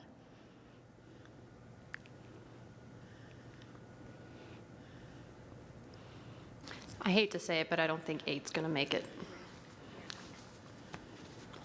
And what would be good, too, if 8, like she said, review stormwater policy would definitely be up under land use, I would think. And if you wanted to do the resilient and equitable food systems, it actually could go up under housing. You got wraparound services of people being housed. So could that be either one? Could it not fall up under that? Well, and I hear you, and I think, we're trying to be helpful, but, we could also just say, here, we could put number 1 and put 20 items underneath it, and that's really not helping staff. Yeah. So, just to consolidate and not actually take something off. I mean, it's not, if you're not taking it off, I think is what staff is going to push back on us. Yes, thank you, Gwen. You want to take those off? Well, I mean, for me, number 8, Yeah. I guess I'd like to, I'm uncomfortable taking it off, but at the same time, I think what I heard Richard say is, we came up with a plan with the climate emergency resolution. There's a lot of things under there that we are committed to, people are working on. We do have a food action plan. I guess I'd like to feel good that there's a lot of energy behind it. And so I guess that's where I am. Like, I just, I want assurance that, like, we really are definitely moving that way. And just because we don't know on the ground what's being done doesn't necessarily mean it's not being done. And so I guess that's, for me, I just, I want staff to say that we are recognizing that it truly is an emergency and we are working with all due speed on the resolution steps that we've articulated. So this is a moment where, Nicholas, if you have a second, I want you to go back to something you mentioned yesterday, those areas of trust building that are often tied to character, and just maybe spend a couple of minutes on that, just because what I'm hearing is this part is the rough part, right? You got it down to a good list that you feel good about, and now if you have to edit more, we get into this trust piece that hasn't yet been fully developed, and so maybe we need to revisit one of the definitions from yesterday. So what I would say is, simply put, I think, Sage, you brought it up this morning, is active trust. Like, you're at a point now where you're doing the work. You're chunking things together. You're making tough decisions. What's a focus area for the year? What's not? What gets pushed off to next year? You're doing the work. And your willingness to hand it off for the next phase to staff is critically important. So you get a chance to demonstrate your trust of them. Now, if there's an area where you don't trust them, you should say that. You should be straight. Or if there is a specific request that you want to make as you hand it off, then make the request. And then let's have the negotiation with staff until we have an agreement that makes you feel more comfortable with handing it off. And thank you for saying that, because the distinction that was clear yesterday was we're not looking to agree. We're looking to create agreements. And this is putting that in practice. So there might be requests in order to create those agreements so that a better baseline of trust is going into the handoff. Sage, your mic is on. I can appreciate that. I don't want to say something completely unrelated yet, so finish this conversation first. Okay, so I'll say this as maybe a completion point on this. So yesterday morning, I began to refer to you all as a team for very specific reasons. And I showed you the definition of a team and this interdependence. So in order for you all as elected officials to have the policies that you believe are important to push this community forward, your interdependence on the staff is prevalent. Like, this is that moment. Like, you can't show up in the staff office building on tomorrow morning and do their role. You have to trust them to do it. So they've got their primary role, you've got your primary role. And it's important that you all have a clear distinction between your role as policymakers and their role as the implementers of the policy. This is going to come down to trust. But if you try to implement policy and then go execute it, this is probably going to fail miserably. You're not going to get nearly as much done on your agenda as you want. Now, if there's an area that they're not executing, you get to hold them accountable. Kim? So, acknowledging that we're in overlapping emergencies, I know that if we're really careful with how we address a just and equitable recovery with our COVID relief spending, we will get work done for our climate emergency if we're serious about justice and equity. Stormwater, if we keep developing the way that we do without updating our stormwater policy, the impacts of climate change, the rain we've gotten recently is going to happen more often. We will suffer. So I could hear some wisdom for moving stormwater to land use. And then I'll just keep bringing up resilient food systems, and I know I won't be alone. So I have trust that if we remove 8, we still have a long way to go in towards equitable and just recovery. That's really good. And Thank whatever you. on that issue, Kim, needs to be done from a policy perspective, right? If there's a policy that needs to get put on the table and voted on, you have the opportunity almost every day to go find 3 other votes amongst your colleagues, because that's what it takes to get policy done. So there's an implementation component on the staff level, but getting policy enacted, you've got to get at least 3 other of your colleagues to say, yeah, I'm with it. Let's put the policy in place. So that's going to be vital. So that's another, I just want to share that with you because that's how you're going to make sure this lives going forward. If I could ask a question just for clarification for staff purposes, what do we mean when we say review stormwater policy? I've been trying to listen and gauge what that means, but I'm not 100% sure. Well, I think that if we got a group of experienced, resourceful neighbors together who have a lot more skills than I do that know about stormwater policy and did a task force to address it, then we would have a lot better answer than I could give right now. I'm limited in the scope of my understanding, but I know we need to do it. And I appreciate that, Councilwoman Roney. The reason I asked, just for the sake of clarification, is we really have a stormwater program right now. We don't have a stormwater policy. And I think it's important in this context to say what that means, which is that stormwater programs are authorized through the state's Department of Environmental Quality. And they also establish a lot of the parameters by which we have to operate our program.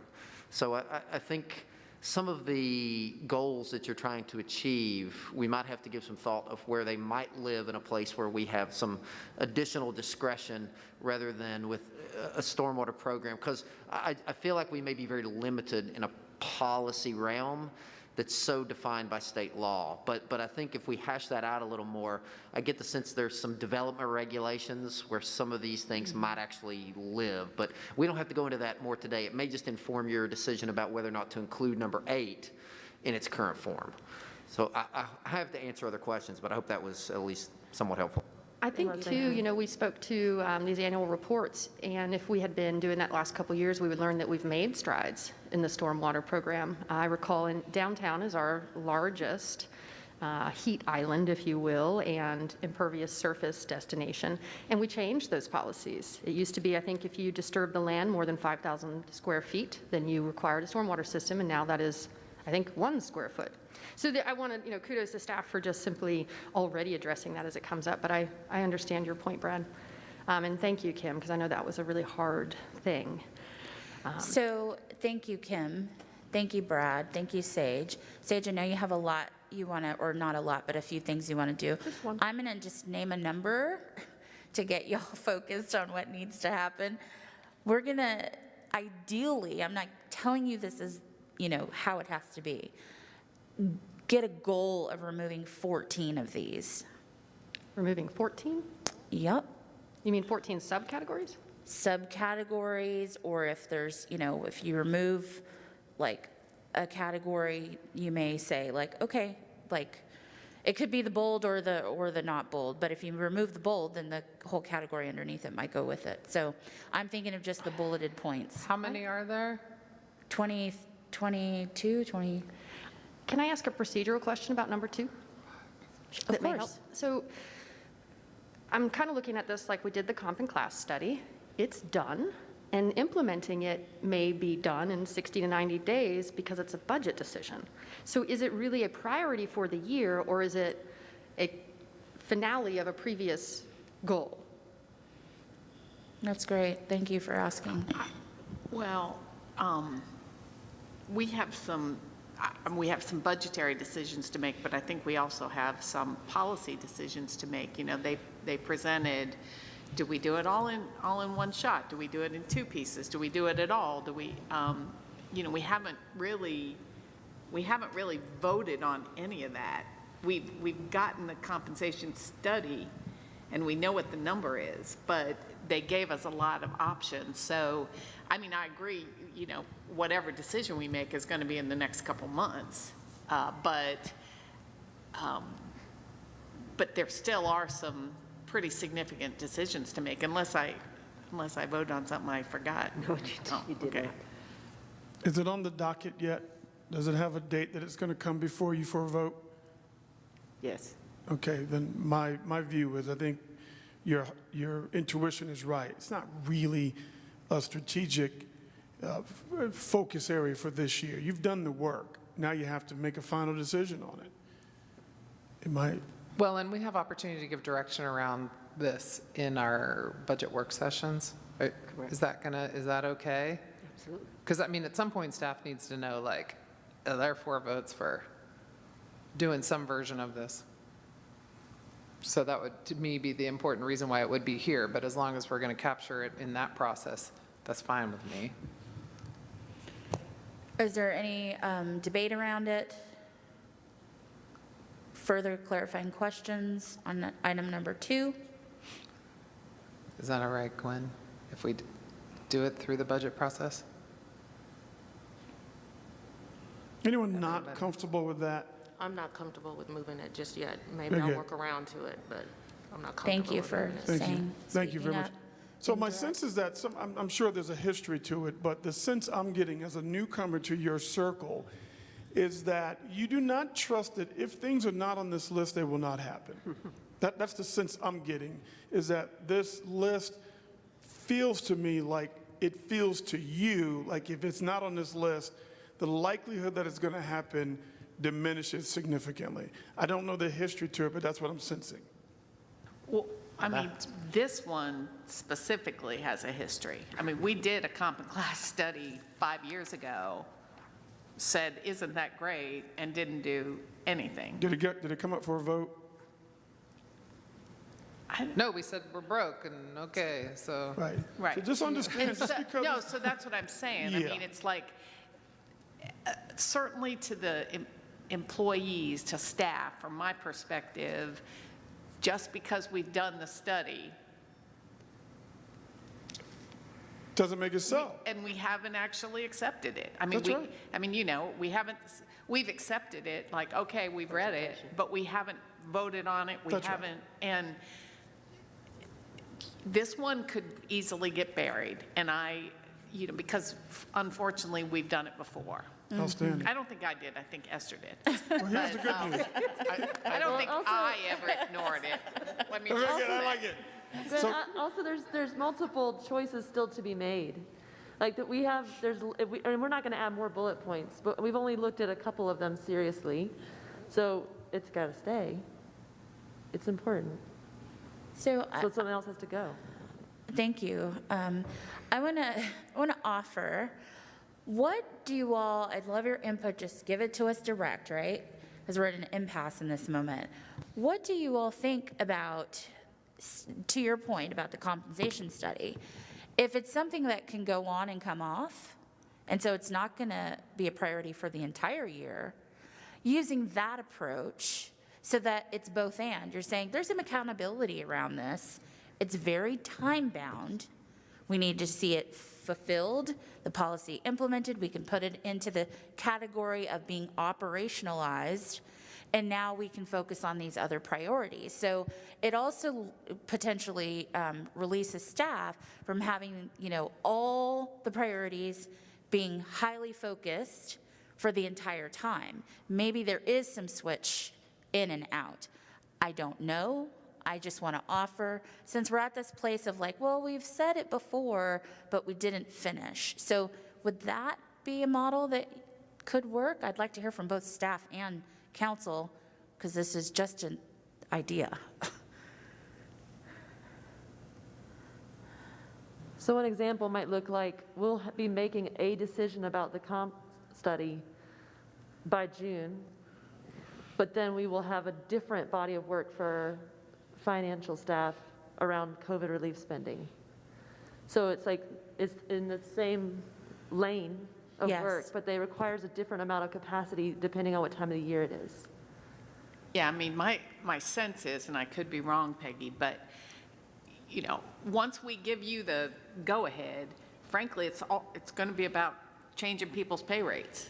I mean, it is not going to take a lot of staff time to actually implement that.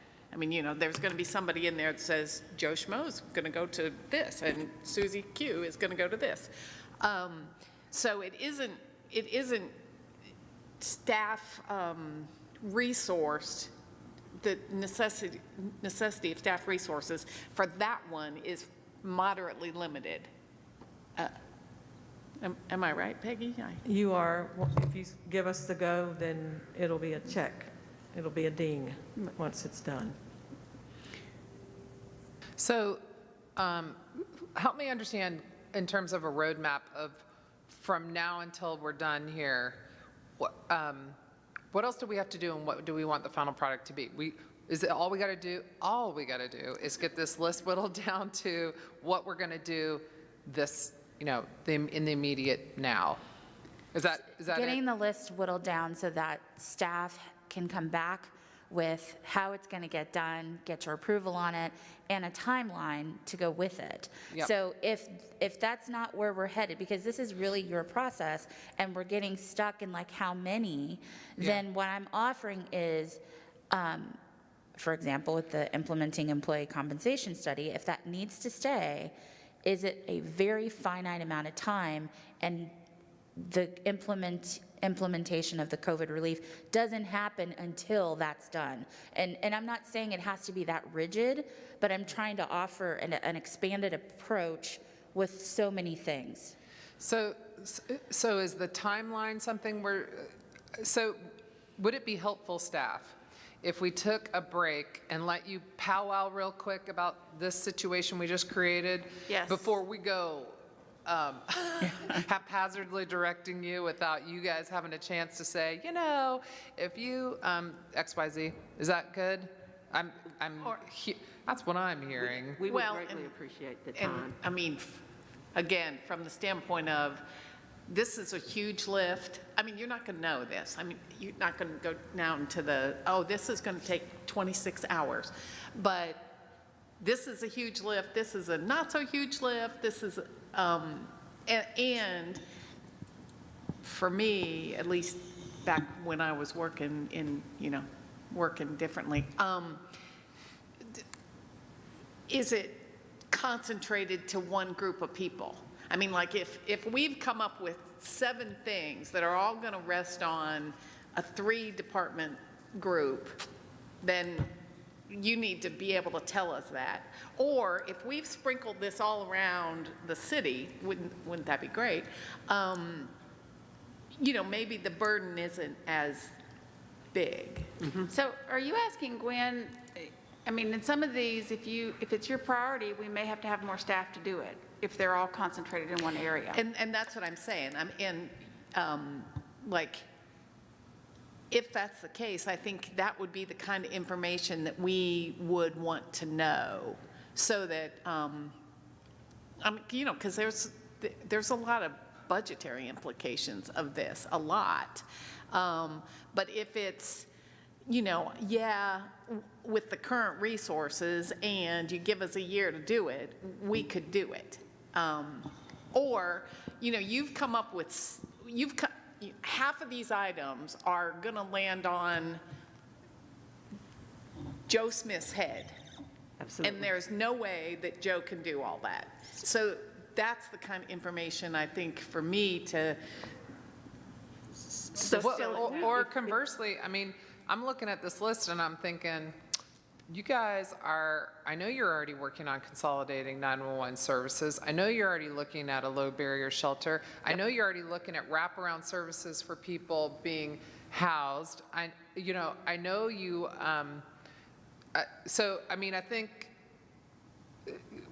hopefully there's some consensus around some of the things you're already doing, or you need to know there's not.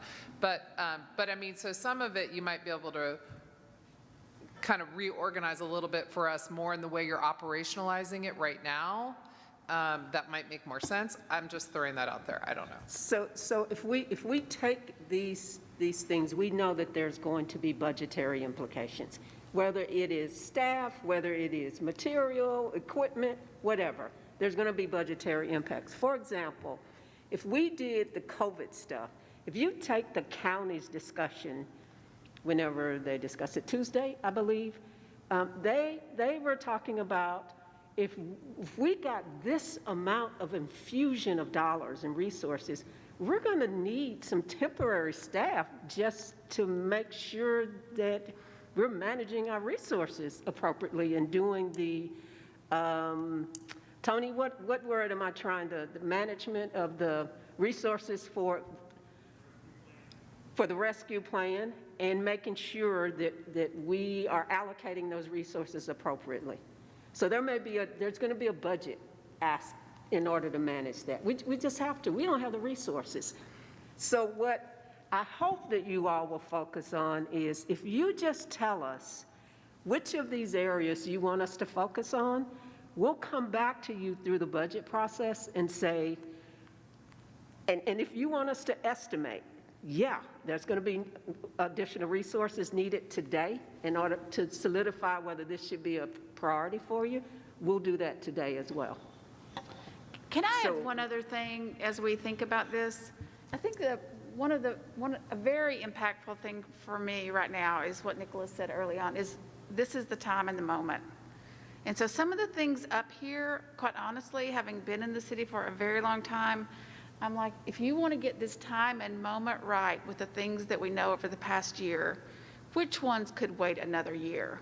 I mean, I really have to ask you all that. They may be near and dear to your heart, and they may be like things that you know want to happen down the road. But if you want to say, we're going to do an extraordinary job over this year with everything we've learned and make a difference in the lives of our community, which of these 5 are you going to pick? Because we can come back with all these numbers and come back, and that takes time. But we're asking you as a body during this period of time, which of these are totally going to change the lives of our community? And so it isn't just pushing it back to us to say, because we don't want to get down to we will and we won't. We'll do whatever you tell us to. But I think for me, it's so impactful to know that we're going to capture this moment in time and make a difference. So, it's very difficult. I think it's a very difficult exercise for people who are elected to office to start taking things off a list. Yes. I think it's a lot easier for people who are elected to office, I mean, I'm just saying, to prioritize the list. I have a burning for us doing the employee compensation piece, for us to do the COVID relief. I don't even know how we don't. We have to. We are getting the money. We have got to do that. And we have promised the community that we are reimagining public safety and all the pieces that go under that. So I don't really know how. I don't want to say, we're not, that's it, because we have other departments and they are doing other things and they are looking at land use issues and they are looking at housing issues. That stuff doesn't stop happening, but maybe there's not capacity, money, I mean, capacity, staff time, funding, to do new things within those umbrellas. So for me, that's how I'm able to, that's how I'm thinking about it. It's hard. I think that's an important point to acknowledge. It's hard for you all. You went to your neighbors and said, vote for me. I'm going to represent all of this, right? So that's not what we're doing here. Think of it this way. Think of it as the law of focus. Anything that you put significant daily focus on, that's what tends to grow. So think of it this way. What are the 3 that you would direct your staff team, every day when you wake up? I want you to spend some part of your day advancing the ball on these 3. What would your 3 be? Sandra, what would your 3 be that every day, you don't want one day to go by where they don't think about how do we advance the ball on these 3. It doesn't mean they don't focus or think about the others, but every day they get up and they think about these 3, what would your 3 be? And I think if I could, Sandra, what the mayor said in terms of implementing COVID relief, if the goal is to say, depending upon what the actual legislation says and whatever the funding guidelines are, if you're saying that those things that you have under there are the ones that we truly need to emphasize, then that's fine. But we will be getting this money, thank God, and we're going to be spending it.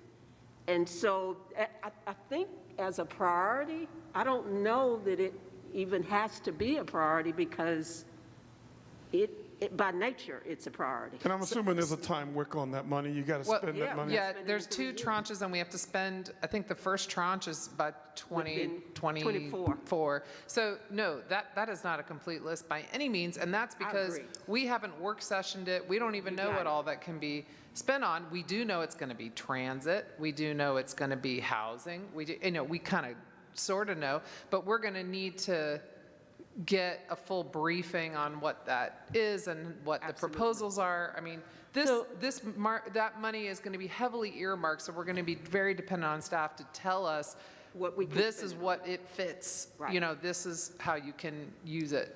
So I guess I was just trying to take things off the list. The COVID thing, we know we're going to get the money. We know we've got to figure that out. So do we keep it on the list to compete with maybe some of the other things? Well, so that's a question for you, I would say, though, because, I mean, if you say to us, realistically, if we can get that done this year, we'll be lucky, and we can't do any other stuff on your list. Maybe we get 2 others that we get up every day and think about. So I think that's to you, Deborah. You want me to tell you what I hope your top 3 are? Yeah. Okay, but at the end, I do want you to come back to, that's a very important question, is I think what I hear Esther saying is, hey, how much share of time and energy is that the COVID relief component alone going to take? Right. So be thinking about that. What would your 3 be? I can't see it, Let's go back. There we go. Right. Okay. Now, want to make sure, when you say the 3, are you talking about the ones that's in Bolden, or do I? The bold ones, right. The bold, so okay. the bold ones, every day, they need to get up and think about how to advance the ball on it. Well, of course, like I said, the number 4, implementing the COVID relief, with Very those initials that's underneath, would be number 1. Number 2 would be housing. Okay, very good. And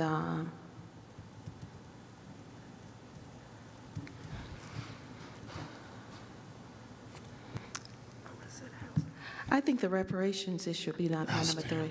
Outstanding. And so just theoretically, you can go back to your constituents and say, hey, listen, I know our staff is getting up every day thinking about those 3 things. That's what it would look like. It doesn't mean that's all they do, but you could say confidently, they're going to get up every day and they're going to focus on how to push these 3 things going forward. Let's just do it for the exercise. Gwen, what would your 3 be? Okay, assuming that the compensation study is just going to be a budget issue and it's just, so assuming that, reimagining police, COVID, and reparations. Outstanding. Every day, you got to get up. I need you guys to get up and think about this. It's 1, 3, and 4. Yeah. But not in that order. Yeah, reimagining public safety, COVID, and reparations. Outstanding internet. So if we're removing the compensation study, because that was like one of my top, and so was COVID relief. So if we're removing those, for me, it's. Did we remove COVID relief? We're not removing. We're not removing. You own all of it, and they own all of it. Every day, what do you want them to make sure they spend time on every day? That's the law of focus. Okay, so wait, I thought you just said, or maybe Deborah just said, we have to do this with the COVID anyway, so if that's going to get in the way of what you pick. Not removing. No? I heard that too. And Yeah, Esther said it. So we don't have to vote for 2 and we don't have to vote for 4?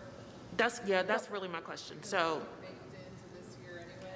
so I don't know, are they? Are we, is, COVID relief is definitely baked in you get the money's coming, you're going to be expected to spend it, there's a WIC on it, there's accountability. That is clear. But the only thing with that, I thought you said we were going to use it. We are going to use it when we were choosing our 3, right? Yeah. Yeah, you told us we were Yeah. using it then. Yeah, I I thought think the we keep only, the I mean, numbers in. you know, when I picked my So 3, how I about if I said, give you assuming 3? the comp study is just going to be a budget decision, and we're going to, you know, it's just going to be a data entry issue. But I thought we were keeping COVID on there because it's going to take just a lot of, it's going to take You a wanna lot of keep it on staff there. time. And I mean, you say you're going to get the money. You're not going to get the money if you don't have a plan. If you don't execute it, And- that's right. I don't have a plan. I mean, they're not going to send you the money. Or they're going to sue you if you take it and don't use it the right That's way. right. So Right. it's not a slam dunk. I mean, just Yeah. because they're handing you $5 doesn't mean. Exactly. I mean, there's going to be a lot of work and a lot of work on our part to help with, is it equitable? Is it the right way? Because it may seem like a lot of money, but, you know, I assure you, the community's already spending it. And they spend a lot more than the 19 million they think they're getting. So are we agreeing that only number 2 you don't Yeah, have to only vote number for 2, because only it's number baked 2, yeah. into this year? Very good. Okay, So the do other not burn a things- vote on number 2. Okay, But everything else. Everything else in play. Internet? wait, you're saying no. Will you people just say it? Say, what is it? So I will say that I'll go back to what Gwen said about this one, and Deborah may correct me, but I will tell you there are policy decisions still to be made around the compensation. Because staff, we don't know if it's going to be a 1, 2 year, 3 year plan. So I feel strongly that we need to know from council how important this is, and if it means you give them 4, I mean, I would rather hear that, because I feel like that needs to be. I'm going to do you one better. I'm going to do you one better. 5? So as it relates, I know that you've got detail. I know that you've got votes to make, budget considerations, but let's just be clear about this one. Are you committed to addressing the compensation for your staff members, yes or no? For you, Sandra? Yes. Okay, we're just going to take that one. Let's go ahead and address that one. You in? Yes. All right, I'm going to ask you to pledge a vote, but is it something that you know we got to get her done? Not to mess you up, but you guys gave us a couple proposals. So are we just doing yeah, theoretical in?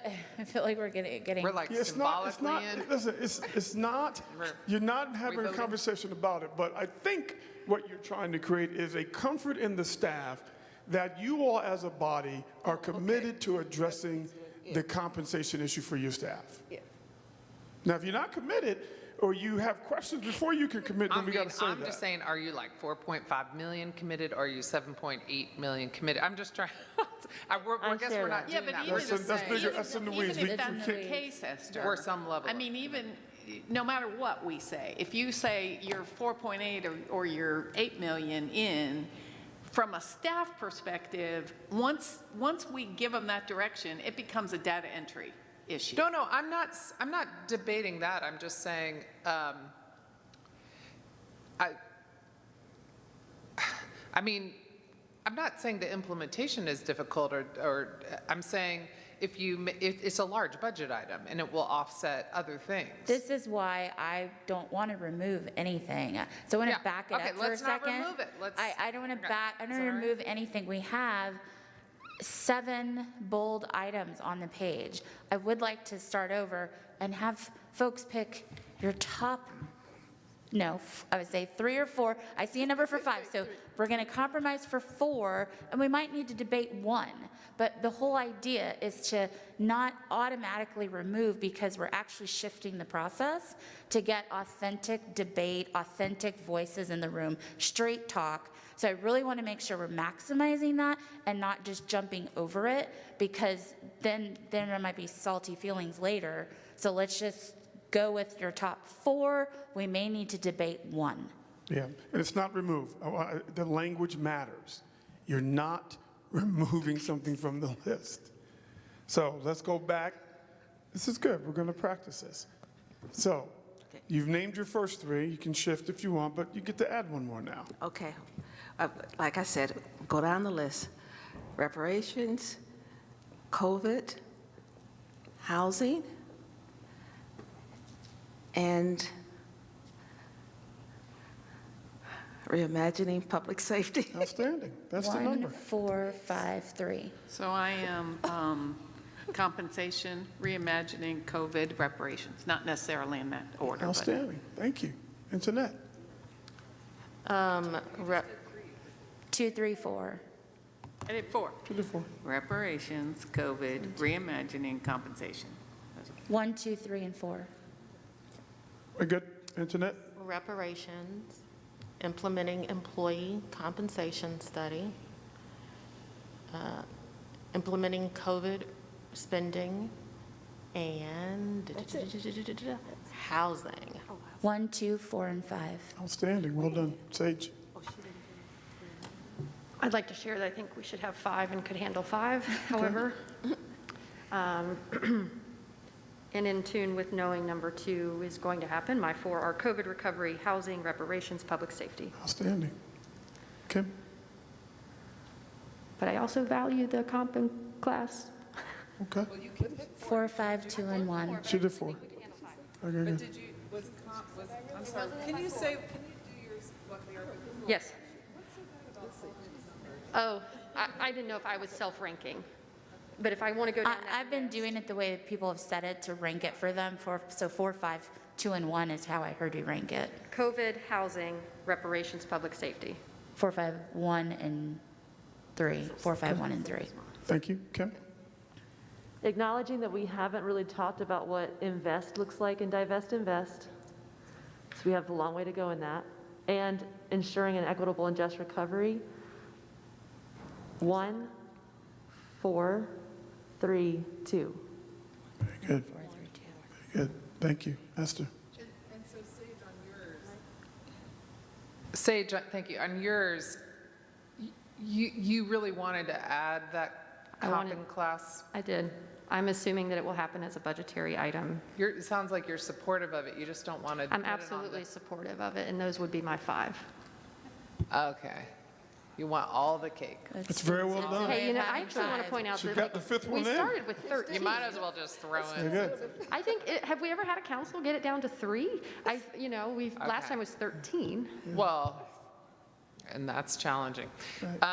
Well, this is more than that, because we did the whole, Yes, we it just is went more ahead, than we that. put all the, we put the strategies in. It's the top 5. So I would do then 1, 2, 3, and 4. See how I did that? Like I went 1, 2, 3. Since we got to 4. Mine were just down. Thank you. In particular order. 1, 2, 3, and 4. 1, 2, 3, and 4. Yeah, so very good. Okay. Now, let's just take a quick tally. What does it look like, Cal? Just take off 6 and 7, and Oh, not everybody. ready. With the tally. Yeah, I don't, not to see it, just One, which one. two, We're going to come three, back to you. four. Matter of fact, why don't we do this? It's a good time to break. So we'll break, we'll tally. That way you can at least see where you are as a group in terms of how you see what you want your staff to get up every day and make sure that they're moving the ball forward on the list. So let's break. How long? What time is it? How long would you like, Deborah? Oh, she said Deborah. I thought she- 10, can we get 10 minutes? Great, Very good. thank you.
Okay, welcome back.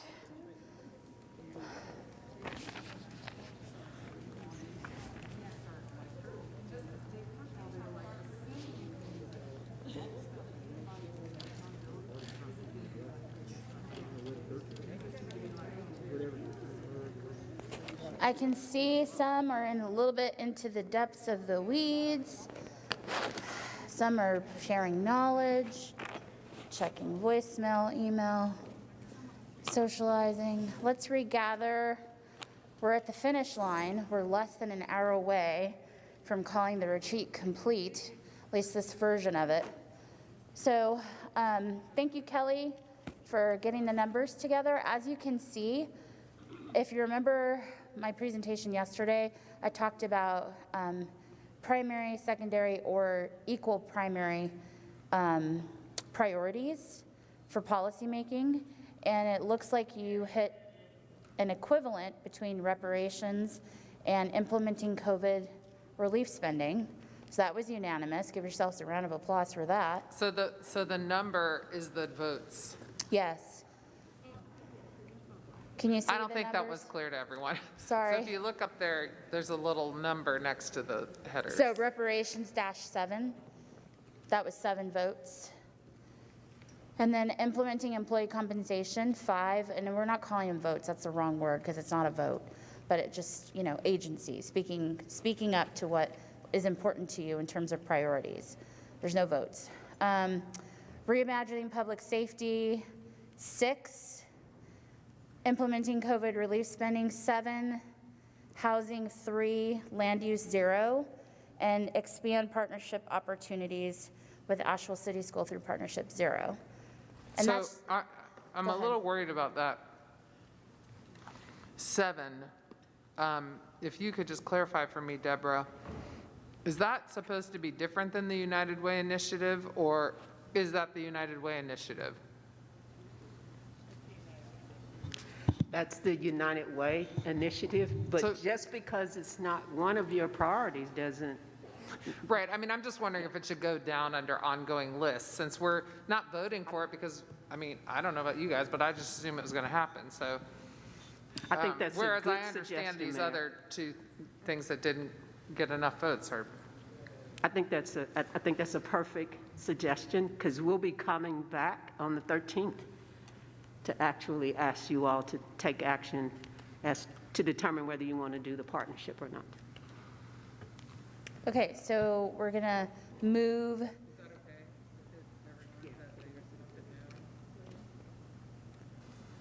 I did ask the question about whether or not it was addressing the education gap, but I'm okay with that, and would once again love to have us consider 5, but I'll stop after that.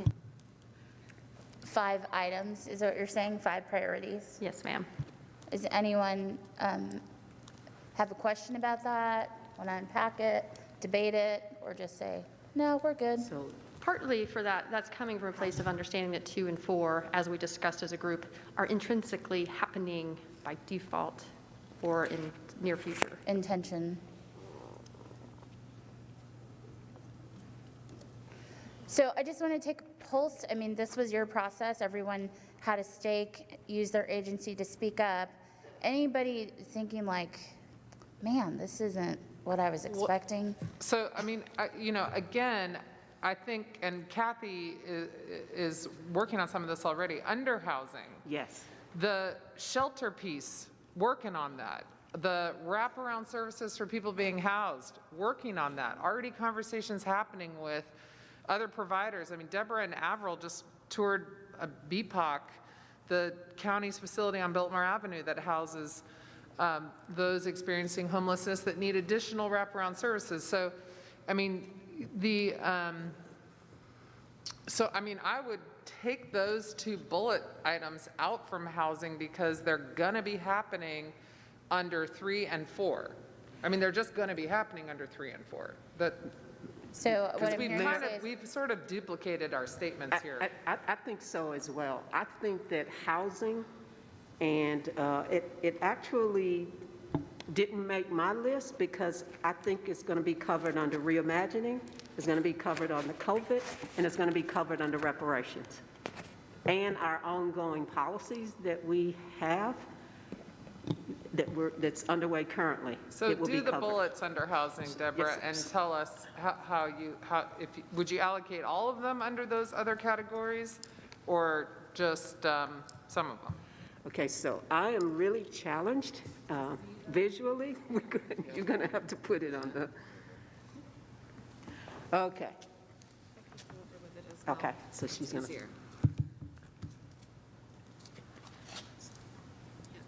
So Mayor, you want me to put these under the other columns, right?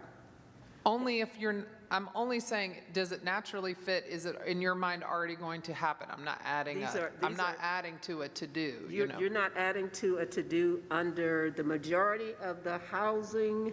The only one that I think might be is the increasing homeownership. I think that's kind of a little bit of a redirection for staff's efforts. Right. But I think it can come under the, as we discussed, the reparations, and maybe one of the short-term, if you remember the process, they're deliverable by 2022 is short-term things. And I'm just positive that this one would be under that initiative.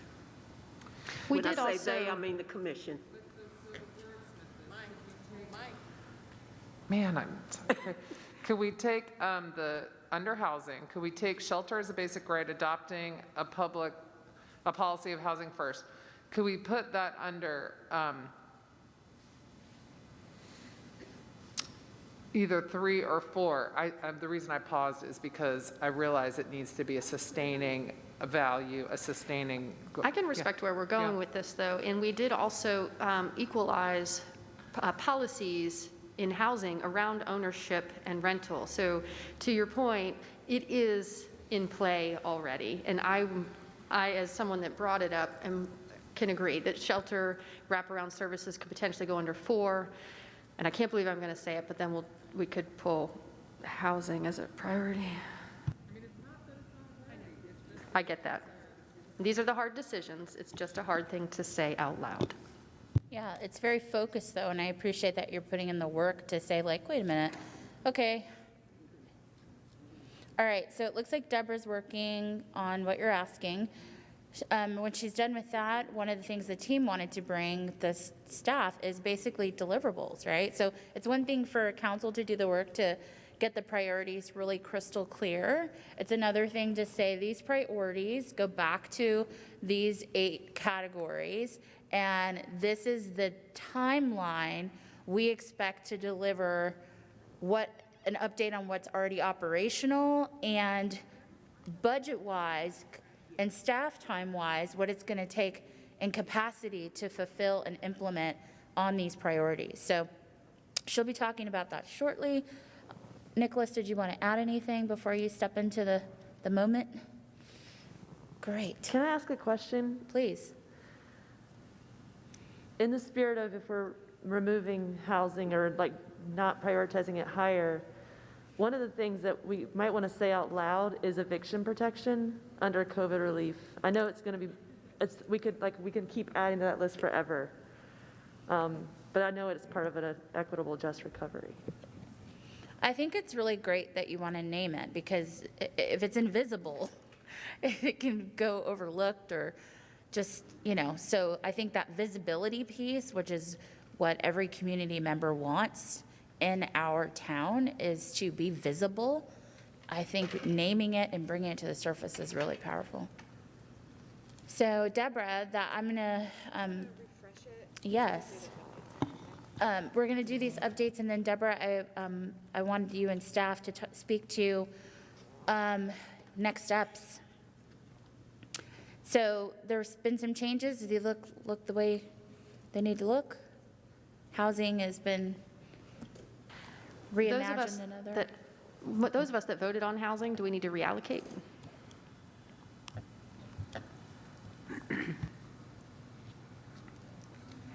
It may not matter, but just a question.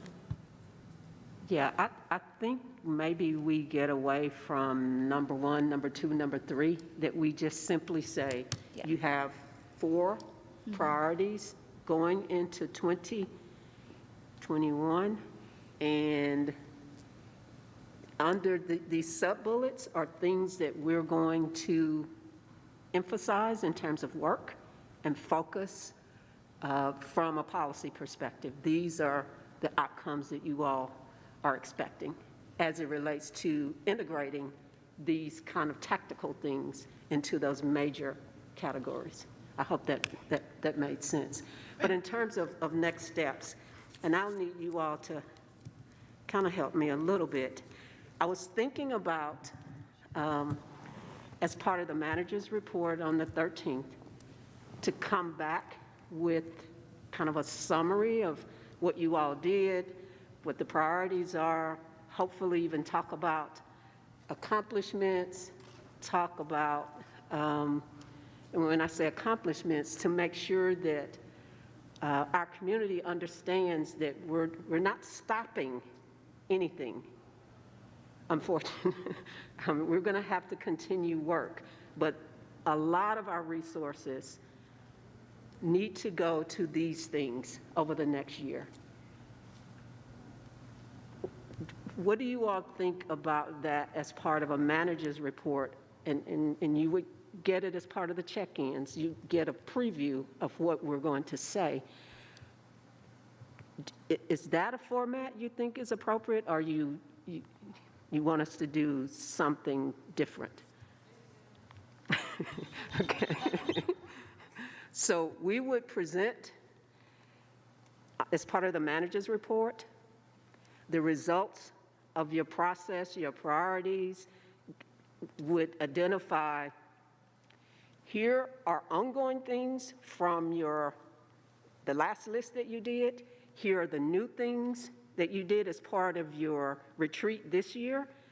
And here's somewhat of a timeline in terms of when things are, I guess we may not have a timeline by then, but we will definitely have here's what we think we heard that you all said were priorities for the upcoming year as part of the manager's report.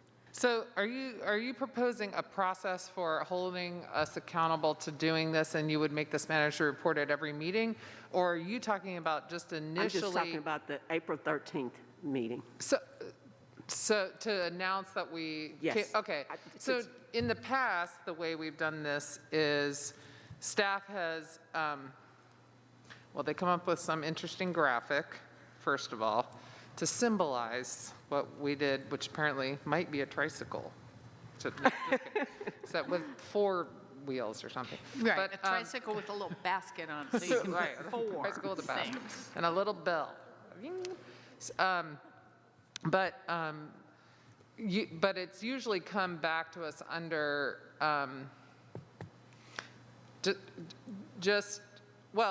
are you guys going to have a staff retreat too? Yeah, but it will not be until the summer. Okay, because so you're not. We're responding to what you all just did. Yeah, so in the past, sometimes staff will then go into retreat and then create this crazy chart and all the timelines, and there's shading and stuff. But you're just saying you would incorporate the old and the new and come back just to present what it was. Yes, okay. I just had to say it over a lot. That makes sense to me, so that there's some way. And then we would have that available on the website and people could look at it. Yes, ma'am. That's fine. And again, it's a way for us to communicate that the 13, it doesn't get lost. It's ongoing, it's continuing. We're making progress. We give a little bit of the progress report, and then we would talk about your new initiatives going into 2021. And I'm good with that.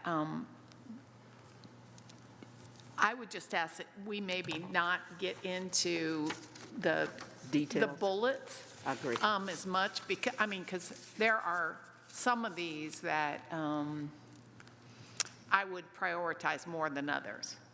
Gotcha. So until I sort of saw a timeline, et cetera, and the money investment, I guess I would like to be in the iterative process of sort of prioritizing the bullet points underneath the big items.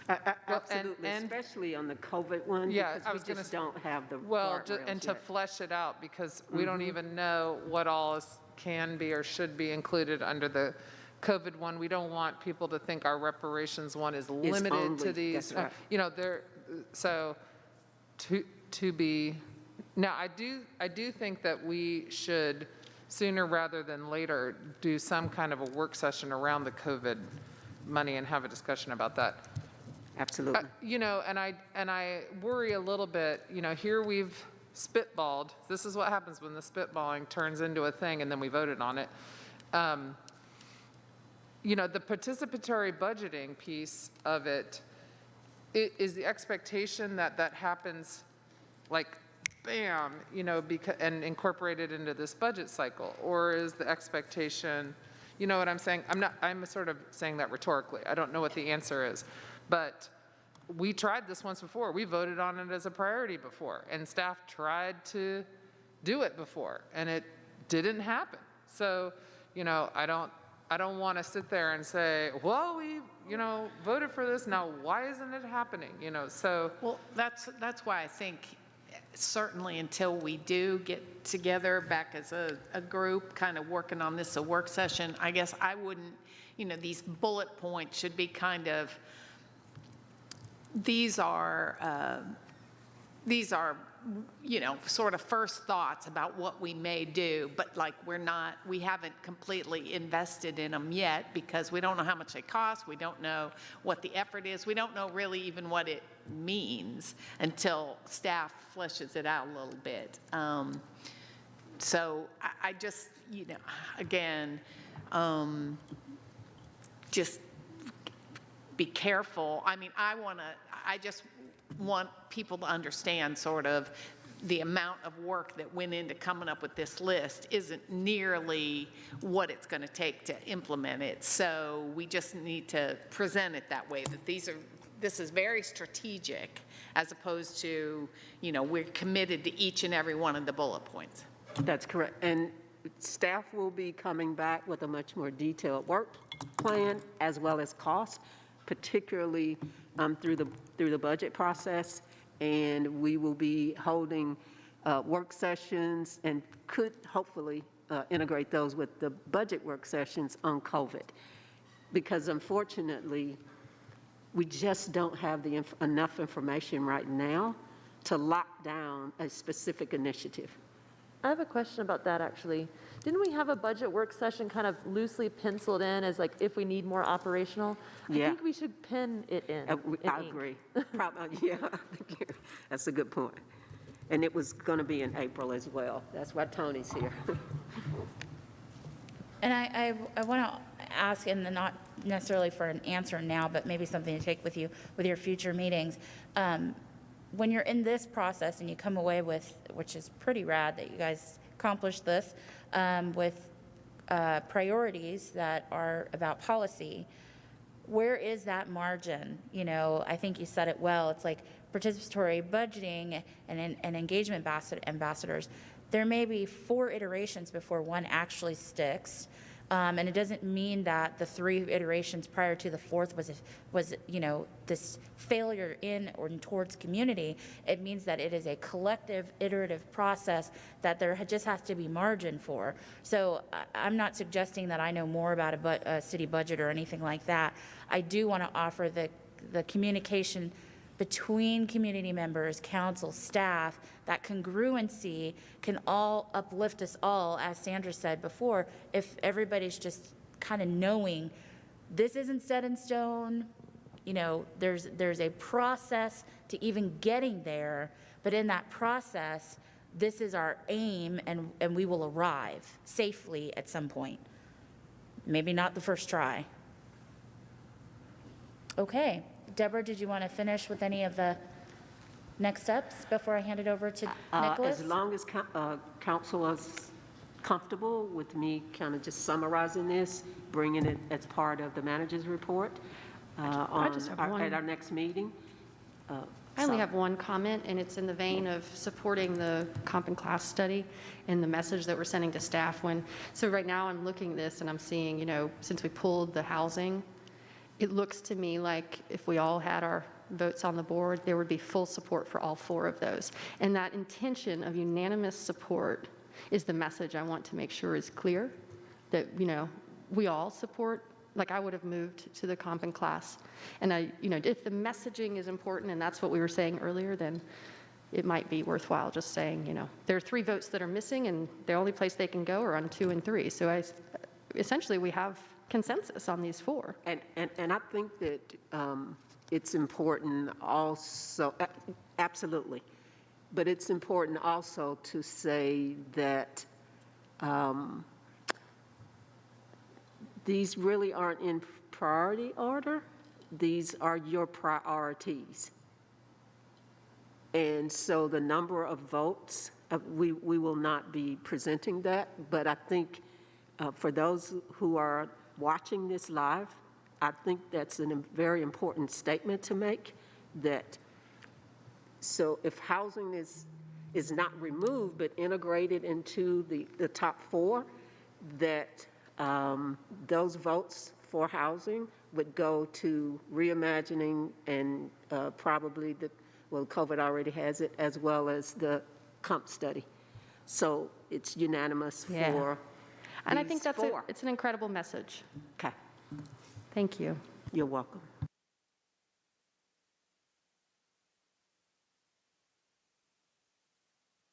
Okay, let me get myself plugged in.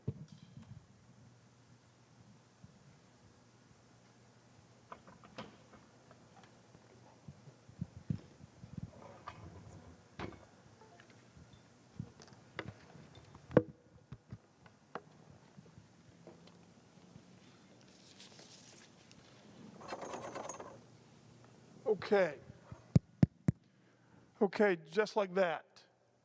Walked in yesterday, all the swirl, all the stuff, all the decisions, all the lefts, the rights, just to get in the room. And then you arrive in the room and you have to deal with a big old auditorium and speaking into microphones and, just the whole thing. And then get into the conversation rather than just us standing here talking to you. You have to create your own conversation. So just like that, and you are now right at the final part of the second day. So I shared a number of things with you yesterday, and I suggested to you that part of being a team is if you want to go fast, go by yourself. And each of you have that ability. You all have the ability to go fast. Let's do it.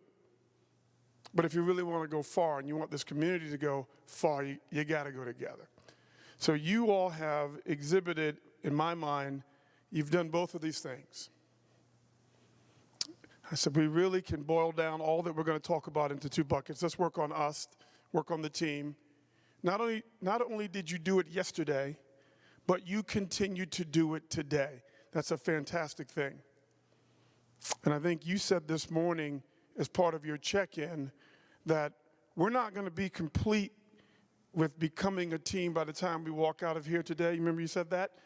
But do you remember the language you used to describe what you really thought what was important?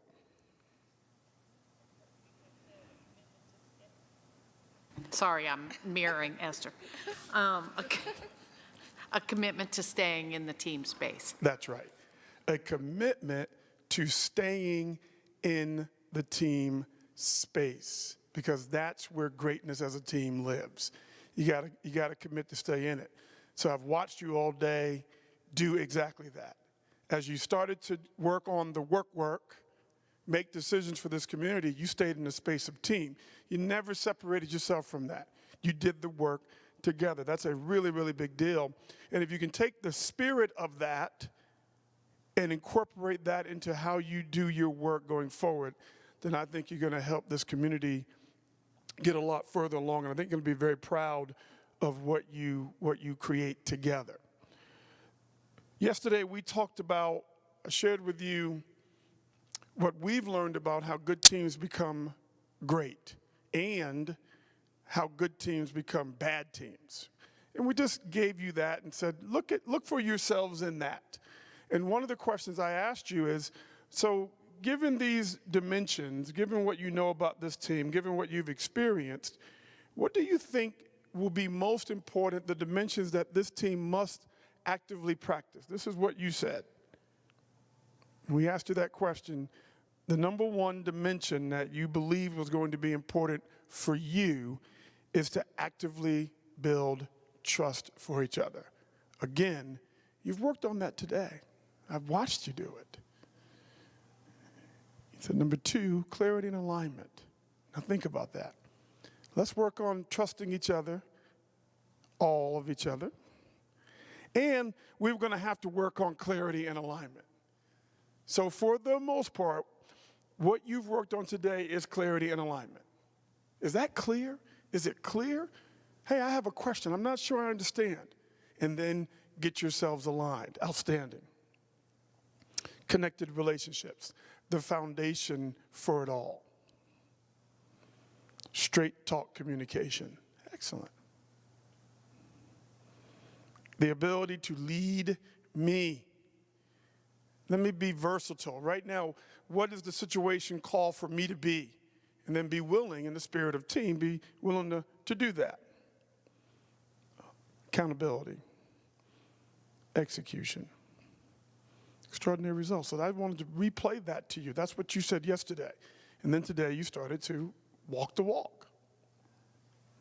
Walk the walk. So a couple of things I also asked you to ponder yesterday. What are the behaviors and mindsets that will allow this team to deliver the best outcomes for this community? This is what you said. Collaboration.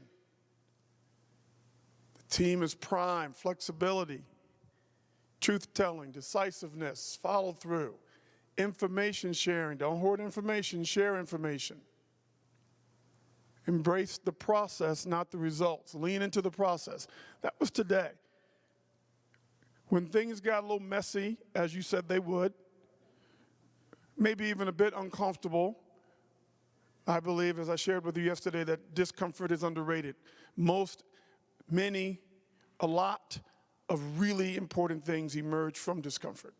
So even today, as it got a little messy and what are we doing, what are we working on, and what's the question, right? That's just messy. But you just leaned into the process. Just lean in. And you're getting the result. Take the long-term view. This is what you said. I want to play that back to you. When I asked you, what specific requests do you have of each other that will help maintain this as a healthy team and create the ongoing environment for the dialogue like you had today to occur? This is part of what you started crafting yesterday as request. Be patient with your teammates as they bring their full selves to the team. Ownership of the process. Speak up early and often. Be aware of the pros and the cons. Provide a briefing. So staff, hey, we need information. That came up several times today. Staff, you got this? Can you take it, run with it, and come back to the group and give them the information? It was a request. Assume your teammates have positive intent. It's very specific. The reason you did that has got to be a good reason. The reason why you said that got to be a good reason. And then follow it up. Call your teammate and say, hey, I'm assuming you have a really awesome reason you did this. How about telling me what it is? Now, in some cases, you may discover that there was not a positive intent behind it. But don't assume that. Have the conversation to find that out. And then if what they did didn't work for you, have the conversation and then make a request of you. Hey, so next time this comes up, I have a request of you. Now you've taken the first step to create a new agreement with your teammate. Because even if we disagree, let's walk together. And part of where we keep things healthy is we're willing to have the conversation with each other. If something gets a little off track, someone erodes your trust in them, have the conversation. In other words, don't triangulate it. Oftentimes in teams, if I'm a teammate with Deborah, and Deborah does something that's just not working for me, it's just not working for me. There's this thing you do, it's just not working for me. And rather than go to Deborah and say, hey, listen, this thing you do, can we talk about this thing and how it affects me and how it's showing up for me? Rather than do that, I go to Sandra. And I say, Deborah keeps doing this thing that's just not working for me. That's triangulation. Now I've got a little triangle, right? So just very simple things to be direct and straight with each other to make sure you keep your relationship clean, to make sure you keep the team health clean will go a long way. Because you're going to have hot debates as you have today. And you want to make sure that the relationship that you have with each other and collectively remains healthy. And verify your interpretation. We just talked yesterday about how easy it is for the person to say one thing and the other person to hear something different. So these little checkpoints, let me play that back for you. And then as part of your homework, I asked you to think about what agreements would serve you well.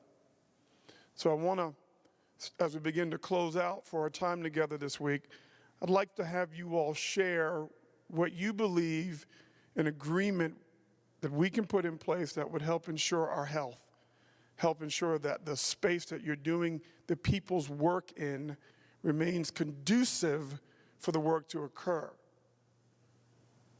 So I'll open it up. What agreements would serve us well? What I was thinking of last evening, what came to me was honoring your word, keeping your commitment. Very good.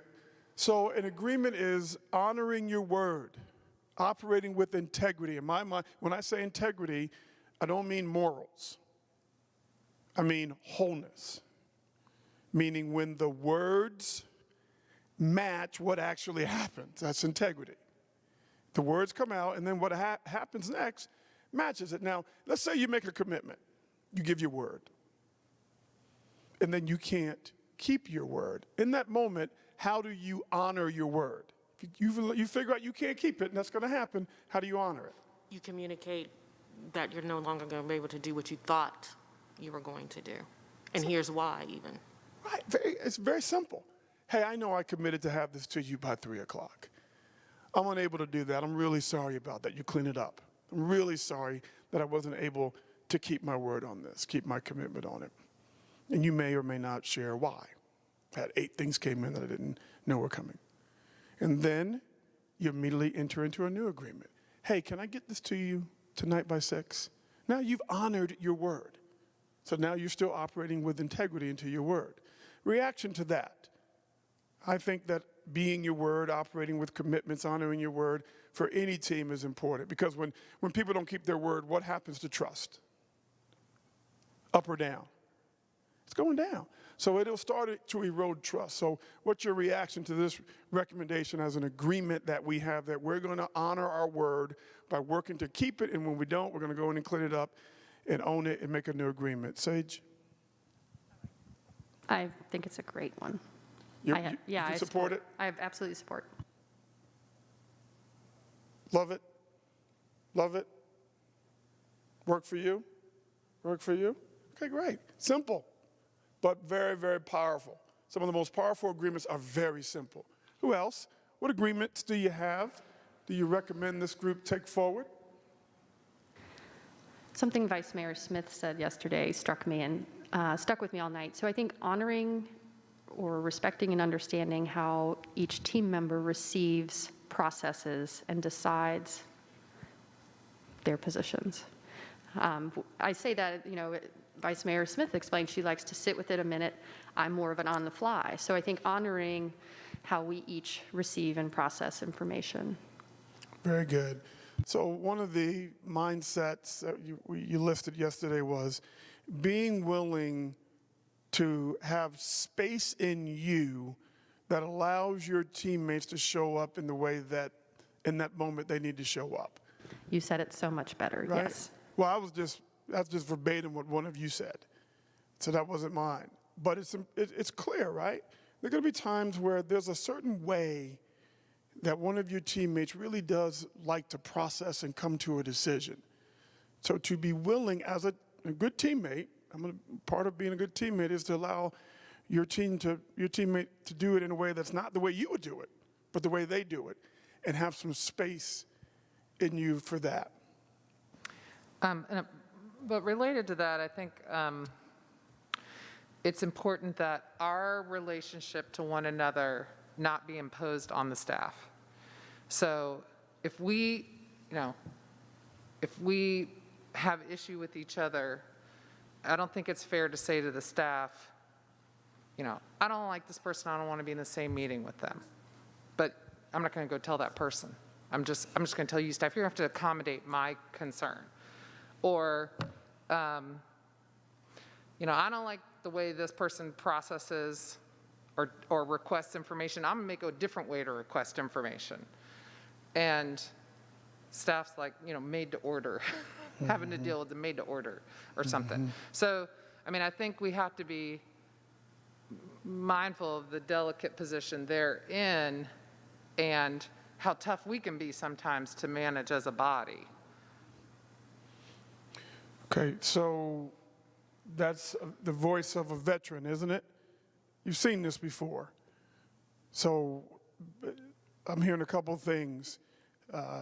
One is, let's maintain the health of our relationships ourselves. Let's be responsible for that ourselves. And whatever we do, let's make sure we don't put the staff in the middle of that. That's triangulation. There's something one of my colleagues, my team members is doing, and you drag the staff into it. That's triangulation. So perhaps a no triangulation agreement would best serve all of us.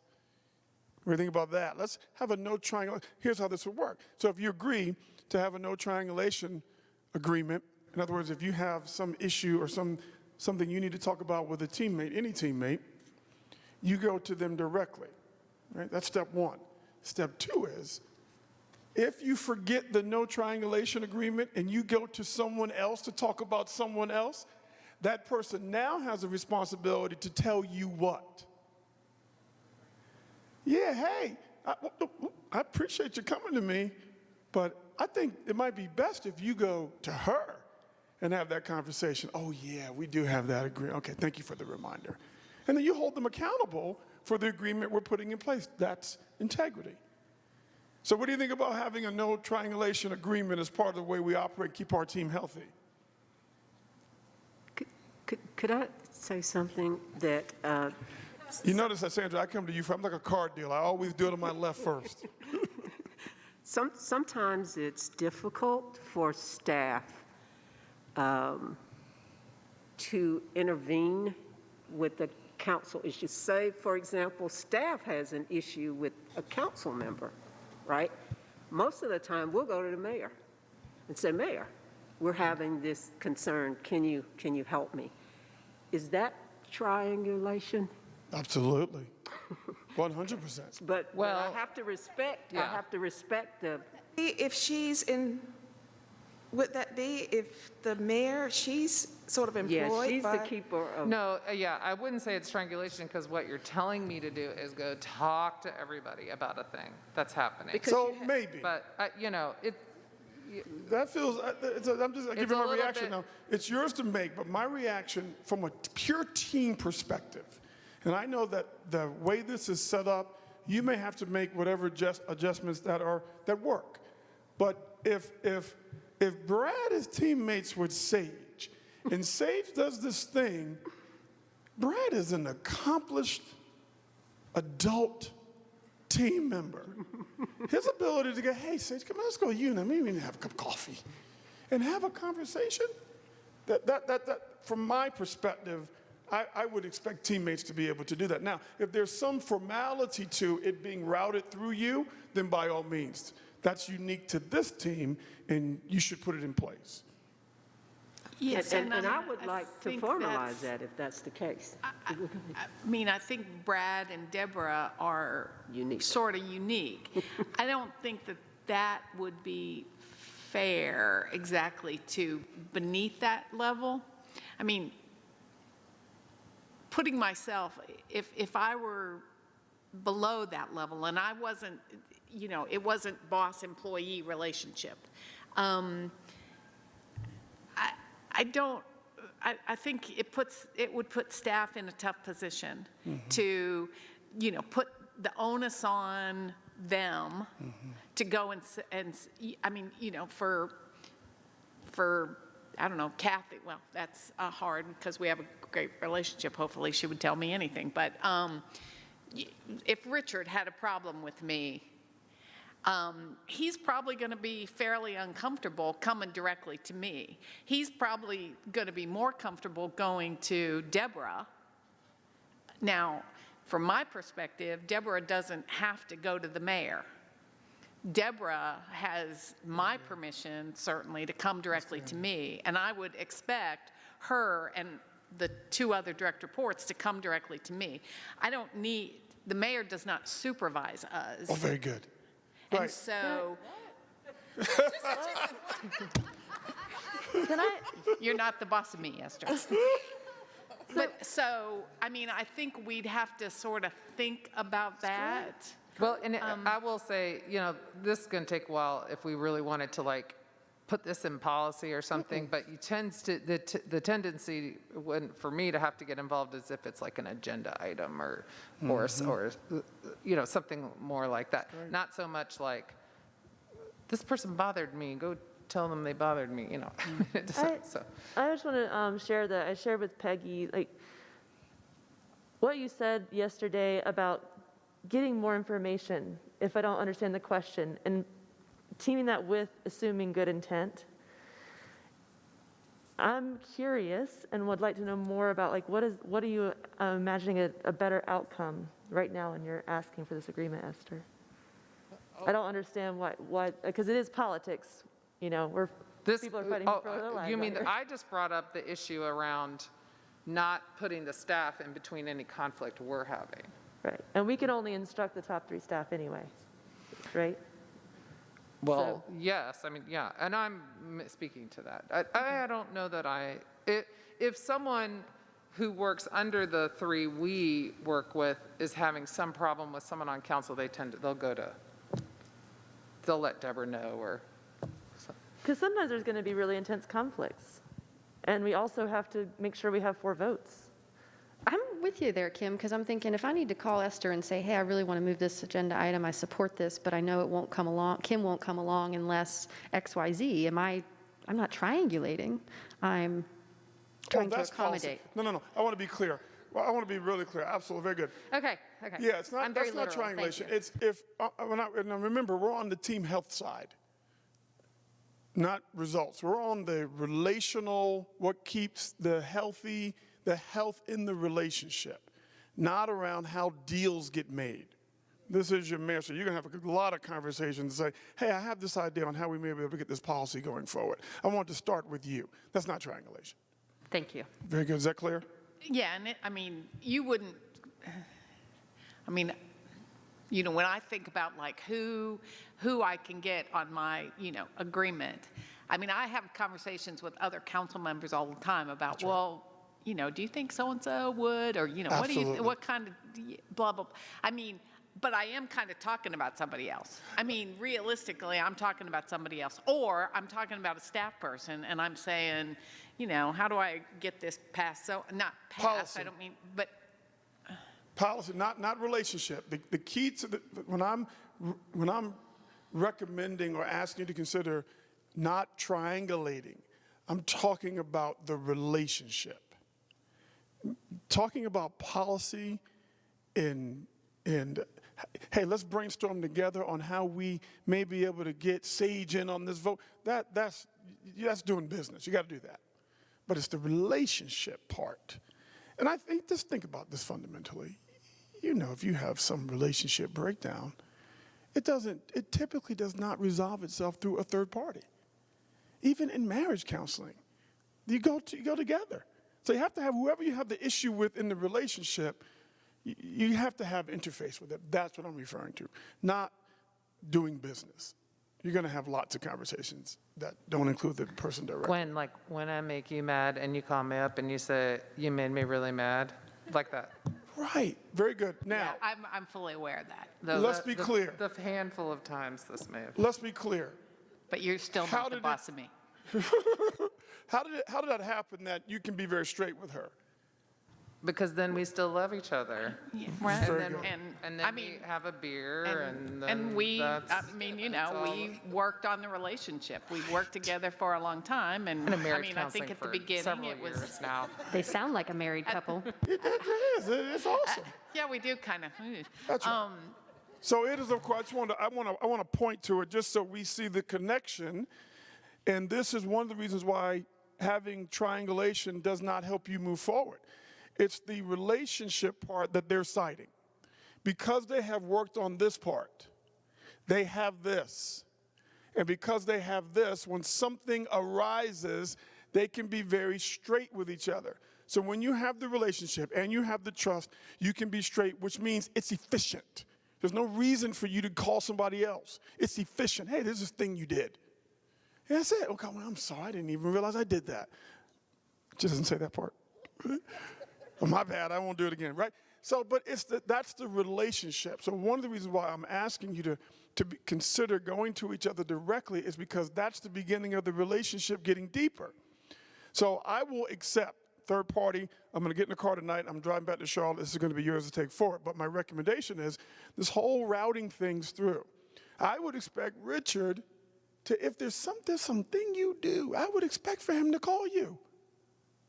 Because you get to know each other. Now, if you guys do that enough, you have a relationship. And maybe we have the conversation over lunch.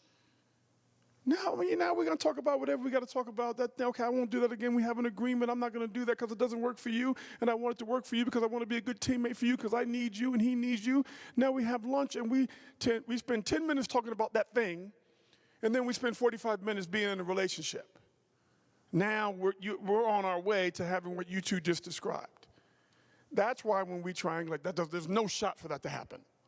And plus, when there's another person in the middle, it's subject to interpretation. I say it to them, they interpret it. They say it to the other person, he interprets it, which may be very different than what's really going on with me. That's why I'm asking you to, at least in some instances, consider that. Make sense? Anything else on this? Because part of what was introduced is what happens when it goes the other way. All right, what else? What agreements would help this team remain healthy? Any for you? I think if a person needs space, give them space. But if you take space, then you need to figure out how to mediate it. So take space if you need space. But the objective is to eventually remediate. Yeah, come back. So I had a boss tell me when I was a young banker, I kept doing this thing. And I'd go to him late on Friday, and I'd try to rush him to make a decision. Hey, before we wrap up the week, hey, there's this thing. Can you just say yes to this thing? And I did it a couple times, and he reacted and said, yes, we're good. And then about the fourth time I did it, he said words to me that I still use. I did my little thing, waited till about 5 o'clock on Friday. I rushed in his office and said, hey, this one last thing. Can you just make a quick decision on this? And he said these words to me. He said, I reserve the right to ponder. Right? I reserve the right to ponder. Space. So I'm hearing you. You're giving me this thing, and I reserve the right to ponder. Now, if you all say that to one of your teammates, what your teammate is saying is, I need what? I need a little space. Okay, great, you got it. Hey, let's circle back on Thursday and continue our conversation. Will that work for you? You've given them space. Don't press them. Because typically if you press them beyond a point where if they need space, the result's never really good, is it? So I like that one a lot. Be willing to give each other space as part of being the ultimate teammate. I want to be a great teammate for you. Any others? Yes. I think that when a council member go to another council member and they have concerns about an issue, I think that the other council member should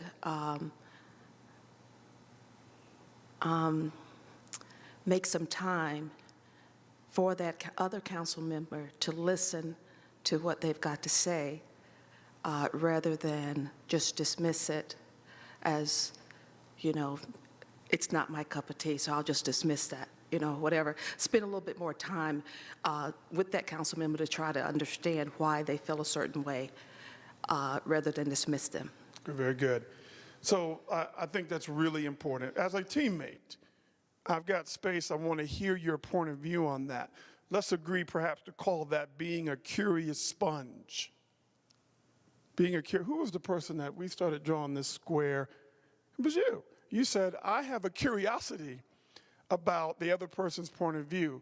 So as teammates, you can be a curious sponge. Hey, tell me more about that. Those are some powerful teammate words. Your teammate comes to you with an issue or something going on. You say, tell me more about that. You want to hear more about that? I want to hear more about that. It doesn't mean you have to agree with them. It doesn't mean you see it the way you see it, but as a teammate, to have space for them to share their point of view. Because if they can't share it with you, well, who can they share it with? Right? You can be a space. And then you can say words like, well, I appreciate that.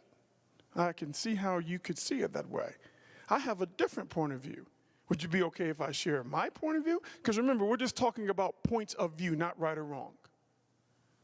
So I like that one very much as a good way to keep the team healthy. Others, staff members, what requests do you have that will help this entire team remain healthy, create the space for dialogue of the people's work to take place?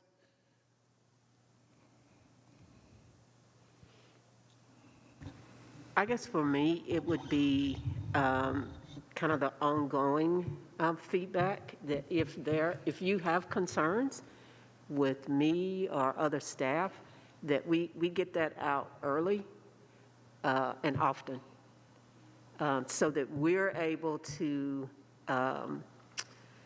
self-correct and or assess or analyze or understand, and to make sure that it may be an issue for 6 of you, but you just haven't brought that to us. And one brave soul did. So, yeah, that would be my request, is that it's feedback early and often. Okay. Feedback is your friend. Make the assumption that your teammate wants to be an even better teammate for you. Make the assumption that your staff wants to do an even better job to support you and to advance things in the community. Make that assumption. They want to be better. And part of helping them be better is to you, per her request, give them feedback. Formal, informal, but consistently. People can, none of you, including myself, you can't make an adjustment to something you're not aware of. And may I add just a little bit to that? I would also, and maybe not from your perspective, but I would love for that feedback to come initially in private before it's made for the first time in public. Oh, I love it. Okay, very good addendum. Support that? Pick up the phone, have the relationship conversation. Let's you and I talk about this together in private. That way, the trust is maintained or even grows. I really appreciate you coming to me and sharing with me, being honest with me. I'm going to ponder that. I reserve the right to ponder. And then I want you and I to have a follow-up conversation, because I want to make sure we get this right. Thank you for doing that. But when it's done publicly, for the first time, that can feel really bad. That can break trust down. It might have positive intent on it, but the impact of your intent does the opposite of what you're going for. So you're in for that? Staff members, you're in for that, Brad? Somebody comes and says, hey, listen, I got a suggestion to make it a little better. You be a curious sponge about that? Jamie, in? Peggy, in? Richard, in? Let's be better together. Okay, let's do a couple more. And this may be the same idea, but no surprises. I mean, if you know you have a question, or you know that, there are many times when we as elected officials need to say something publicly. That's right. No gotchas, no surprises. It doesn't necessarily mean that what I'm going to say at the dais is something that staff is really going to be happy about, but let's not surprise. No gotcha moments. You know, staff should know what we're going to say, as, you know, if it's something we've contemplated. You know, so I'd say, you know, if you've got a speech in front of you, staff should know about it. I mean, if it comes to you in the moment, think about phrasing it as a question as opposed to, you know, as a criticism, and that would be a surprise. I was wondering what would happen if, we had considered it perhaps the right question, right? So you all, this is such a unique team, it's such a unique space. You're doing the people's work. It's hard, it's complicated. You have tough decisions to make around how you allocate resources. It's just hard. And you're doing it in the public square. Like, that's the reality of your world. You're doing it in the public square. And as soon as you say something in the public square, you know, you're going to get all kind of reaction. That's part of the turf. You're tough. You know this is what you signed up for. But for your teammates, to get them out in front of things that are going to happen in the public square, that's how we keep the team healthy. I think it's really important. Yesterday it was everybody on the bus, right? Don't throw anybody under the bus, get them on the bus. Same kind of theory, right? That's right. Don't throw them under the bus, get them on the bus. Where you get them on the bus is you get them out in front of it. Hey, the bus is getting ready to go right down the street, hard and fast. I just want you to know, because I bet you'd be more comfortable to be in this thing with us, or at least know it's coming, as opposed to standing in front of it. Put them in a bad spot. So this life that you have, that's a public life in the public square, it's a big deal. So one way to govern yourself, govern to what we value, remember we talked about that, is to, before you do something, ask yourself the question, hey, what would a good teammate do here? It's really simple. I want to be a good teammate. I want to strengthen the team, not break the team. What would a good teammate do here? Okay, they will call them and give them a heads up. I'm going to say this tonight, and it's part of something they're working on. I want you to know I'm going to say this tonight. Kim? So Gwen, can I ask for some clarification? Because I'm new, and there might be some times when things are happening on the fly, and I'm learning, and learning in public is really messy and uncomfortable. The way that I play music is a lot of the way that I'm approaching this work, is I'll sketch a kind of an idea, and then I'll work on it to check on it. But often in meetings, and we've been dealing with some really heavy stuff, I'm surprised by what I hear in the meeting. And so there might be times when I may do something surprising because I'm also surprised. An example of that looks like going to a meeting and having a 300-page document the night before, knowing that we still have a lot of work to do going forward, but I was really surprised and upset. But I didn't know what to say in that moment. So a lot of times what I'll do, my style of working, is to like type it out, sketch it out, scribble it down, and then check it. Because in that moment, I can realize that my reaction could also be surprising. So when you say no surprises, can you speak a little bit more about that? Yeah, I mean, I don't think there's, you know, we're all humans, and hopefully you're thinking, you know, we get public input, I mean, you know, that's kind of the point of having these meetings in public, that hopefully we're thinking on the fly and we're required to. But to the extent that that we're troubled by something, I mean, I'll give you the example. This was back when we did Kathy's not here, so. The River Arts District, and I don't know if you remember, but we went substantially over budget. Well, I mean, it was a big old something. I was upset. I didn't understand how it happened, et cetera, et cetera. Now, I spent a lot of time with staff trying to figure that out. But at the same time, I was going to ask some questions and say some things in the public that staff was not happy with me saying. I mean, and they weren't going to stop me from saying it, but they weren't going to be surprised that and it wasn't exactly the words I was using. So like in that moment, what I would say is, even if it's 5 minutes before the meeting, to pull somebody aside and say, you know what, I'm really upset about the fact that I just got a 300-page document a half an hour before, and I'm going to say something about that in the meeting. They probably can't fix it at the moment, but at least you've given them 3 minutes to think about what their response is, as opposed to, I mean, at least for me, especially if I'm getting criticized publicly, it is hard for me to think in that moment, not turn around and sound like either I'm angry at the person who's criticizing me or I'm completely defensive. So just even, as much time as you can possibly give somebody to have a reaction. Not that you don't say it, but you think about saying, you just make sure that embarrassment is at the minimum. It doesn't mean people can't be criticized, and it doesn't mean the process can't be criticized, but giving people a heads up that the words are going to come out of your mouth, I think it's respectful to somebody else. And I guess I try to think about it as like, if I'm at the other end of this, if I'm going to be the one, sitting there getting criticized, how would I have wanted, knowing that I'm not going to stop the criticism, how would I have wanted them to communicate that to me given the circumstances? And I try to do that.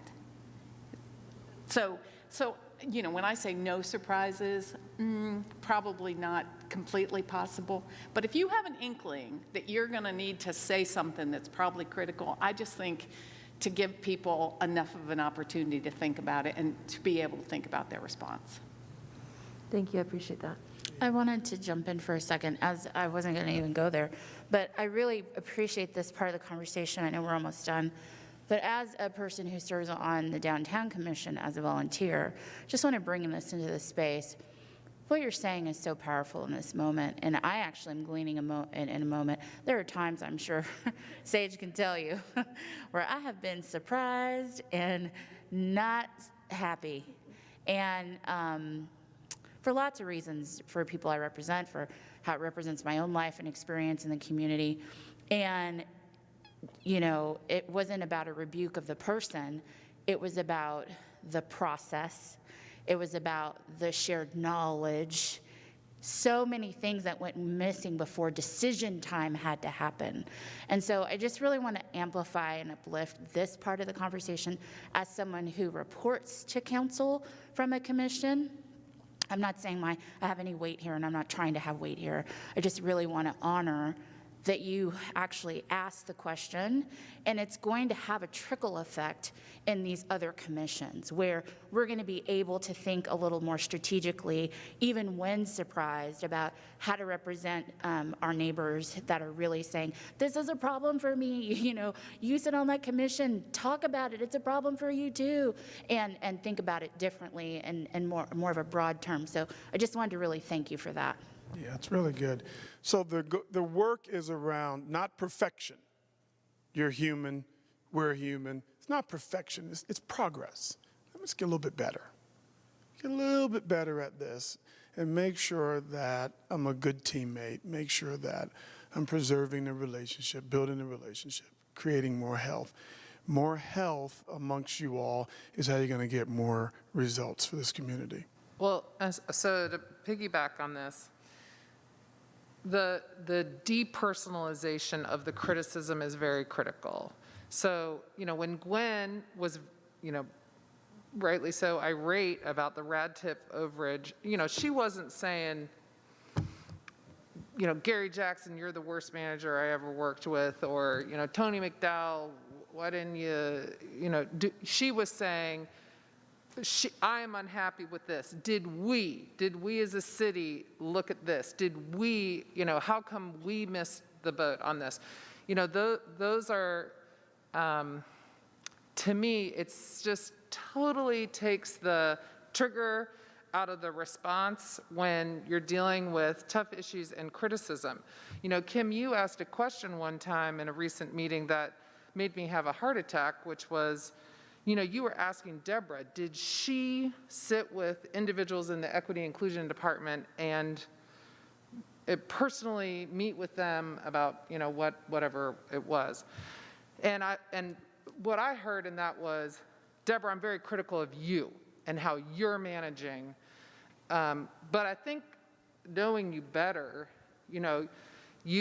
what you might have been saying is, I think the Equity and Inclusion Department should report directly to the manager, or maybe we need to have a conversation about the Equity and Inclusion Department reporting directly to City Council, and that would make me feel like there's more accountability, or whatever the case may be. And it's just a reframing, or maybe you didn't mean it that way, but in my mind, I spent like 2 hours after that thinking, how could you have said that in a way that didn't make me have a heart attack and be heard, let me hear what the real issue was. Thank you for that. I know these are really hard conversations to have, and we're doing really hard work. So I was thinking about what Peggy said yesterday and how I wanted to make sure, and the conversation I had with Deborah, to ask something today that I was willing to also do. And so I'm going to work on asking questions about clarification. Because I know if we are really talking about like bringing all of our skills and our resources and our passion and our experience, and then something that our team members said didn't land right with me, just make sure I heard it right. Because even as I heard the way you reframed the question, that is not what I thought I said. And if it's how you heard it, then it's how it was interpreted. So I'm going to personally just offer my own agreement, and I hope that you might join me. It's outstanding. So that's the work, right? Is you're going to have issues, you're going to have disagreements, you're going to have reactions, you're human, all that's going to happen.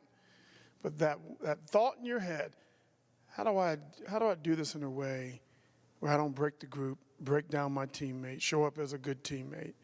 If you just add that one little piece, you'll start to frame things in a way that get to the point, get your point out, get the question asked, whatever it is, but live the team another day.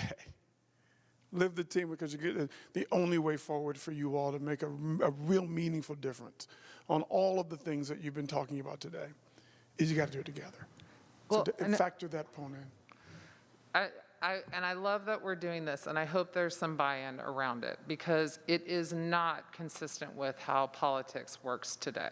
Oh, very good. Thank you for saying that. All of what we're talking about right now, I can understand if in your mind you're like, well, if I agree to all these things, then I'm not really an elected official. I can't honor the role of being an elected official if I'm going to conform to some behavioral norm. Yeah. If I'm going to agree to some set of rules, then I'm compromising who I am as a representative of my community. I mean, what would you say to that? Oh, thank you for that. A couple of references. So the first is, I think some of the most challenging, dangerous words that happen on the stump when people are running for office. The words, I will fight for you. Awesome on the stump. And people go, yeah. And then you get elected. The challenge with the I will fight for you as a mindset is that doesn't work in the circle. You can't get things done by yourself. You need the others. So it's awesome out there. But then to transition to governing together. So the mindset shifts from I will fight for you to I will represent you and I will debate the ideas hard for you. But stylistically, I'm going to do it in a way where we remain we, because that's the best opportunity for me to get the things that I said I would fight for you actually done. So that's a shift. The second reference I would make is the U.S. Congress. So when I say the United States Congress, what are the first three adjectives that come to your mind? They are blank. What are the blank? They are dysfunctional. What else? They are weak. They are what? Divided. Right. Ineffective, right. So you get a choice. You're right. What we're talking about trying to work on becoming is the opposite. Now, I said it yesterday. I think history has its eyes on you. I think you're already different than all those bodies. Look at you. Look at the way you've been in this conversation. Look at the things that you're committing to. Reparations? Yeah, we're going to get it done. That's already different. So I would invite you not to follow the model out there that clearly in most instances is not working. So why would you follow a model that clearly doesn't seem to work for communities across the country? You get to create your own model, and you get to do it your way. And I believe that if you stay the course on this, then I believe people are going to look back and go, you remember that council we had back in 2021? You remember, man, the things that they did together are now staples of our community. They actually did it. They didn't just talk about it. But you got to do it together.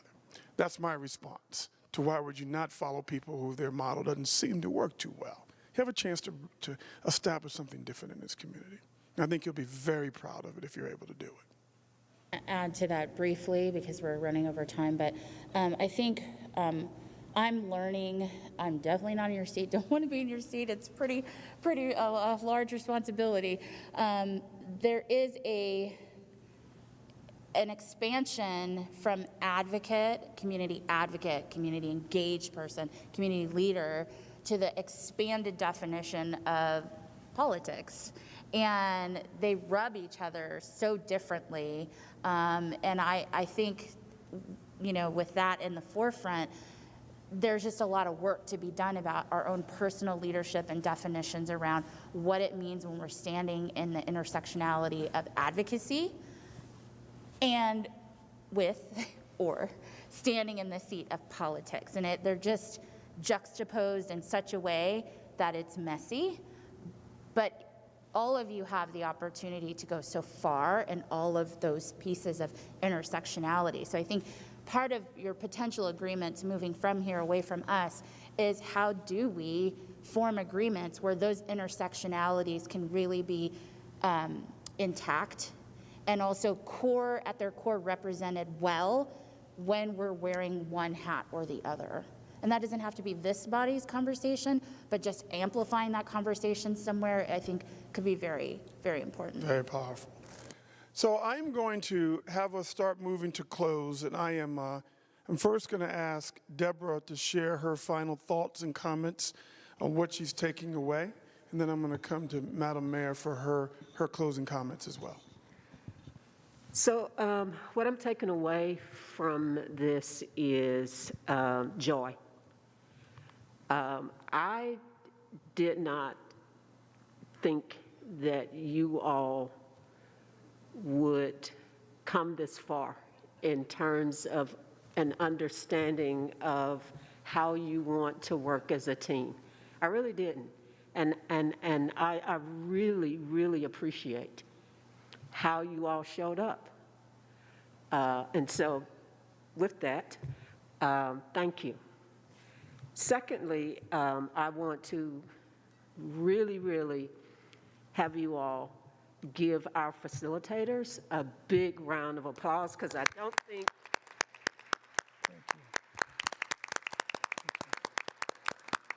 I just know that we wouldn't have gotten here without their help.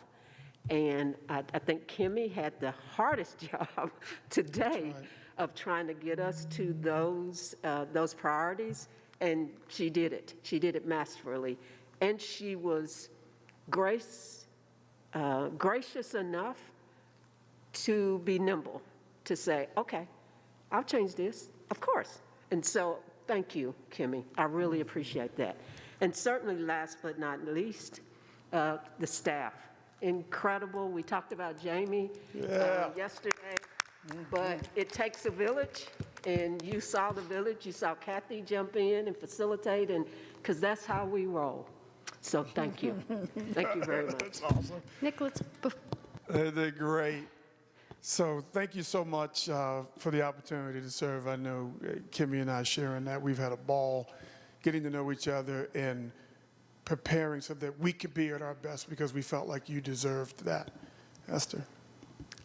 And I would just tell all of you, I appreciate all of you so much, and I think this has been one of our best retreats ever. And I want to thank all of you, council, for hanging in there this long and doing such good work. I did have a moment where I was like, oh my God, are we gonna? But Kimmy, I should have trusted more, and it happened, and that was great. And You know, and of course, the staff and all the staff here at Harrah's, all the folks, and the public. I don't know how many folks watched, and we have a couple of, you know, hardcore visitors watching us, and I'm sure folks are watching online. So to our community that supports us in this process, I was just asking the chief if at his old city, if they did retreats, and he said no.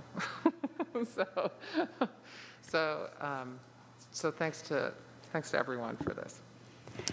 So I started off this, I believe was the very first slide I showed you, this basic definition of leadership, the ability to shape and influence what is about to happen next, which is always what matters most. So you've done the work to begin to shape and influence what's going to happen next for this team and for this community. So I applaud you for that. You did outstanding work. Not easy, but you did outstanding work. I also shared this with you. So I thank you for doing the teamwork, and I thank you for doing the people's work. Give yourselves a round of applause for an awesome, awesome week. And I am going to take us to close by ringing the singing bowl. Some of you have fallen in love with the singing bowl. Some of you have fallen in hate with the singing bowl. All good. Awesome job. And thank you so much for entrusting it with us. Have a great evening. We'll see you soon.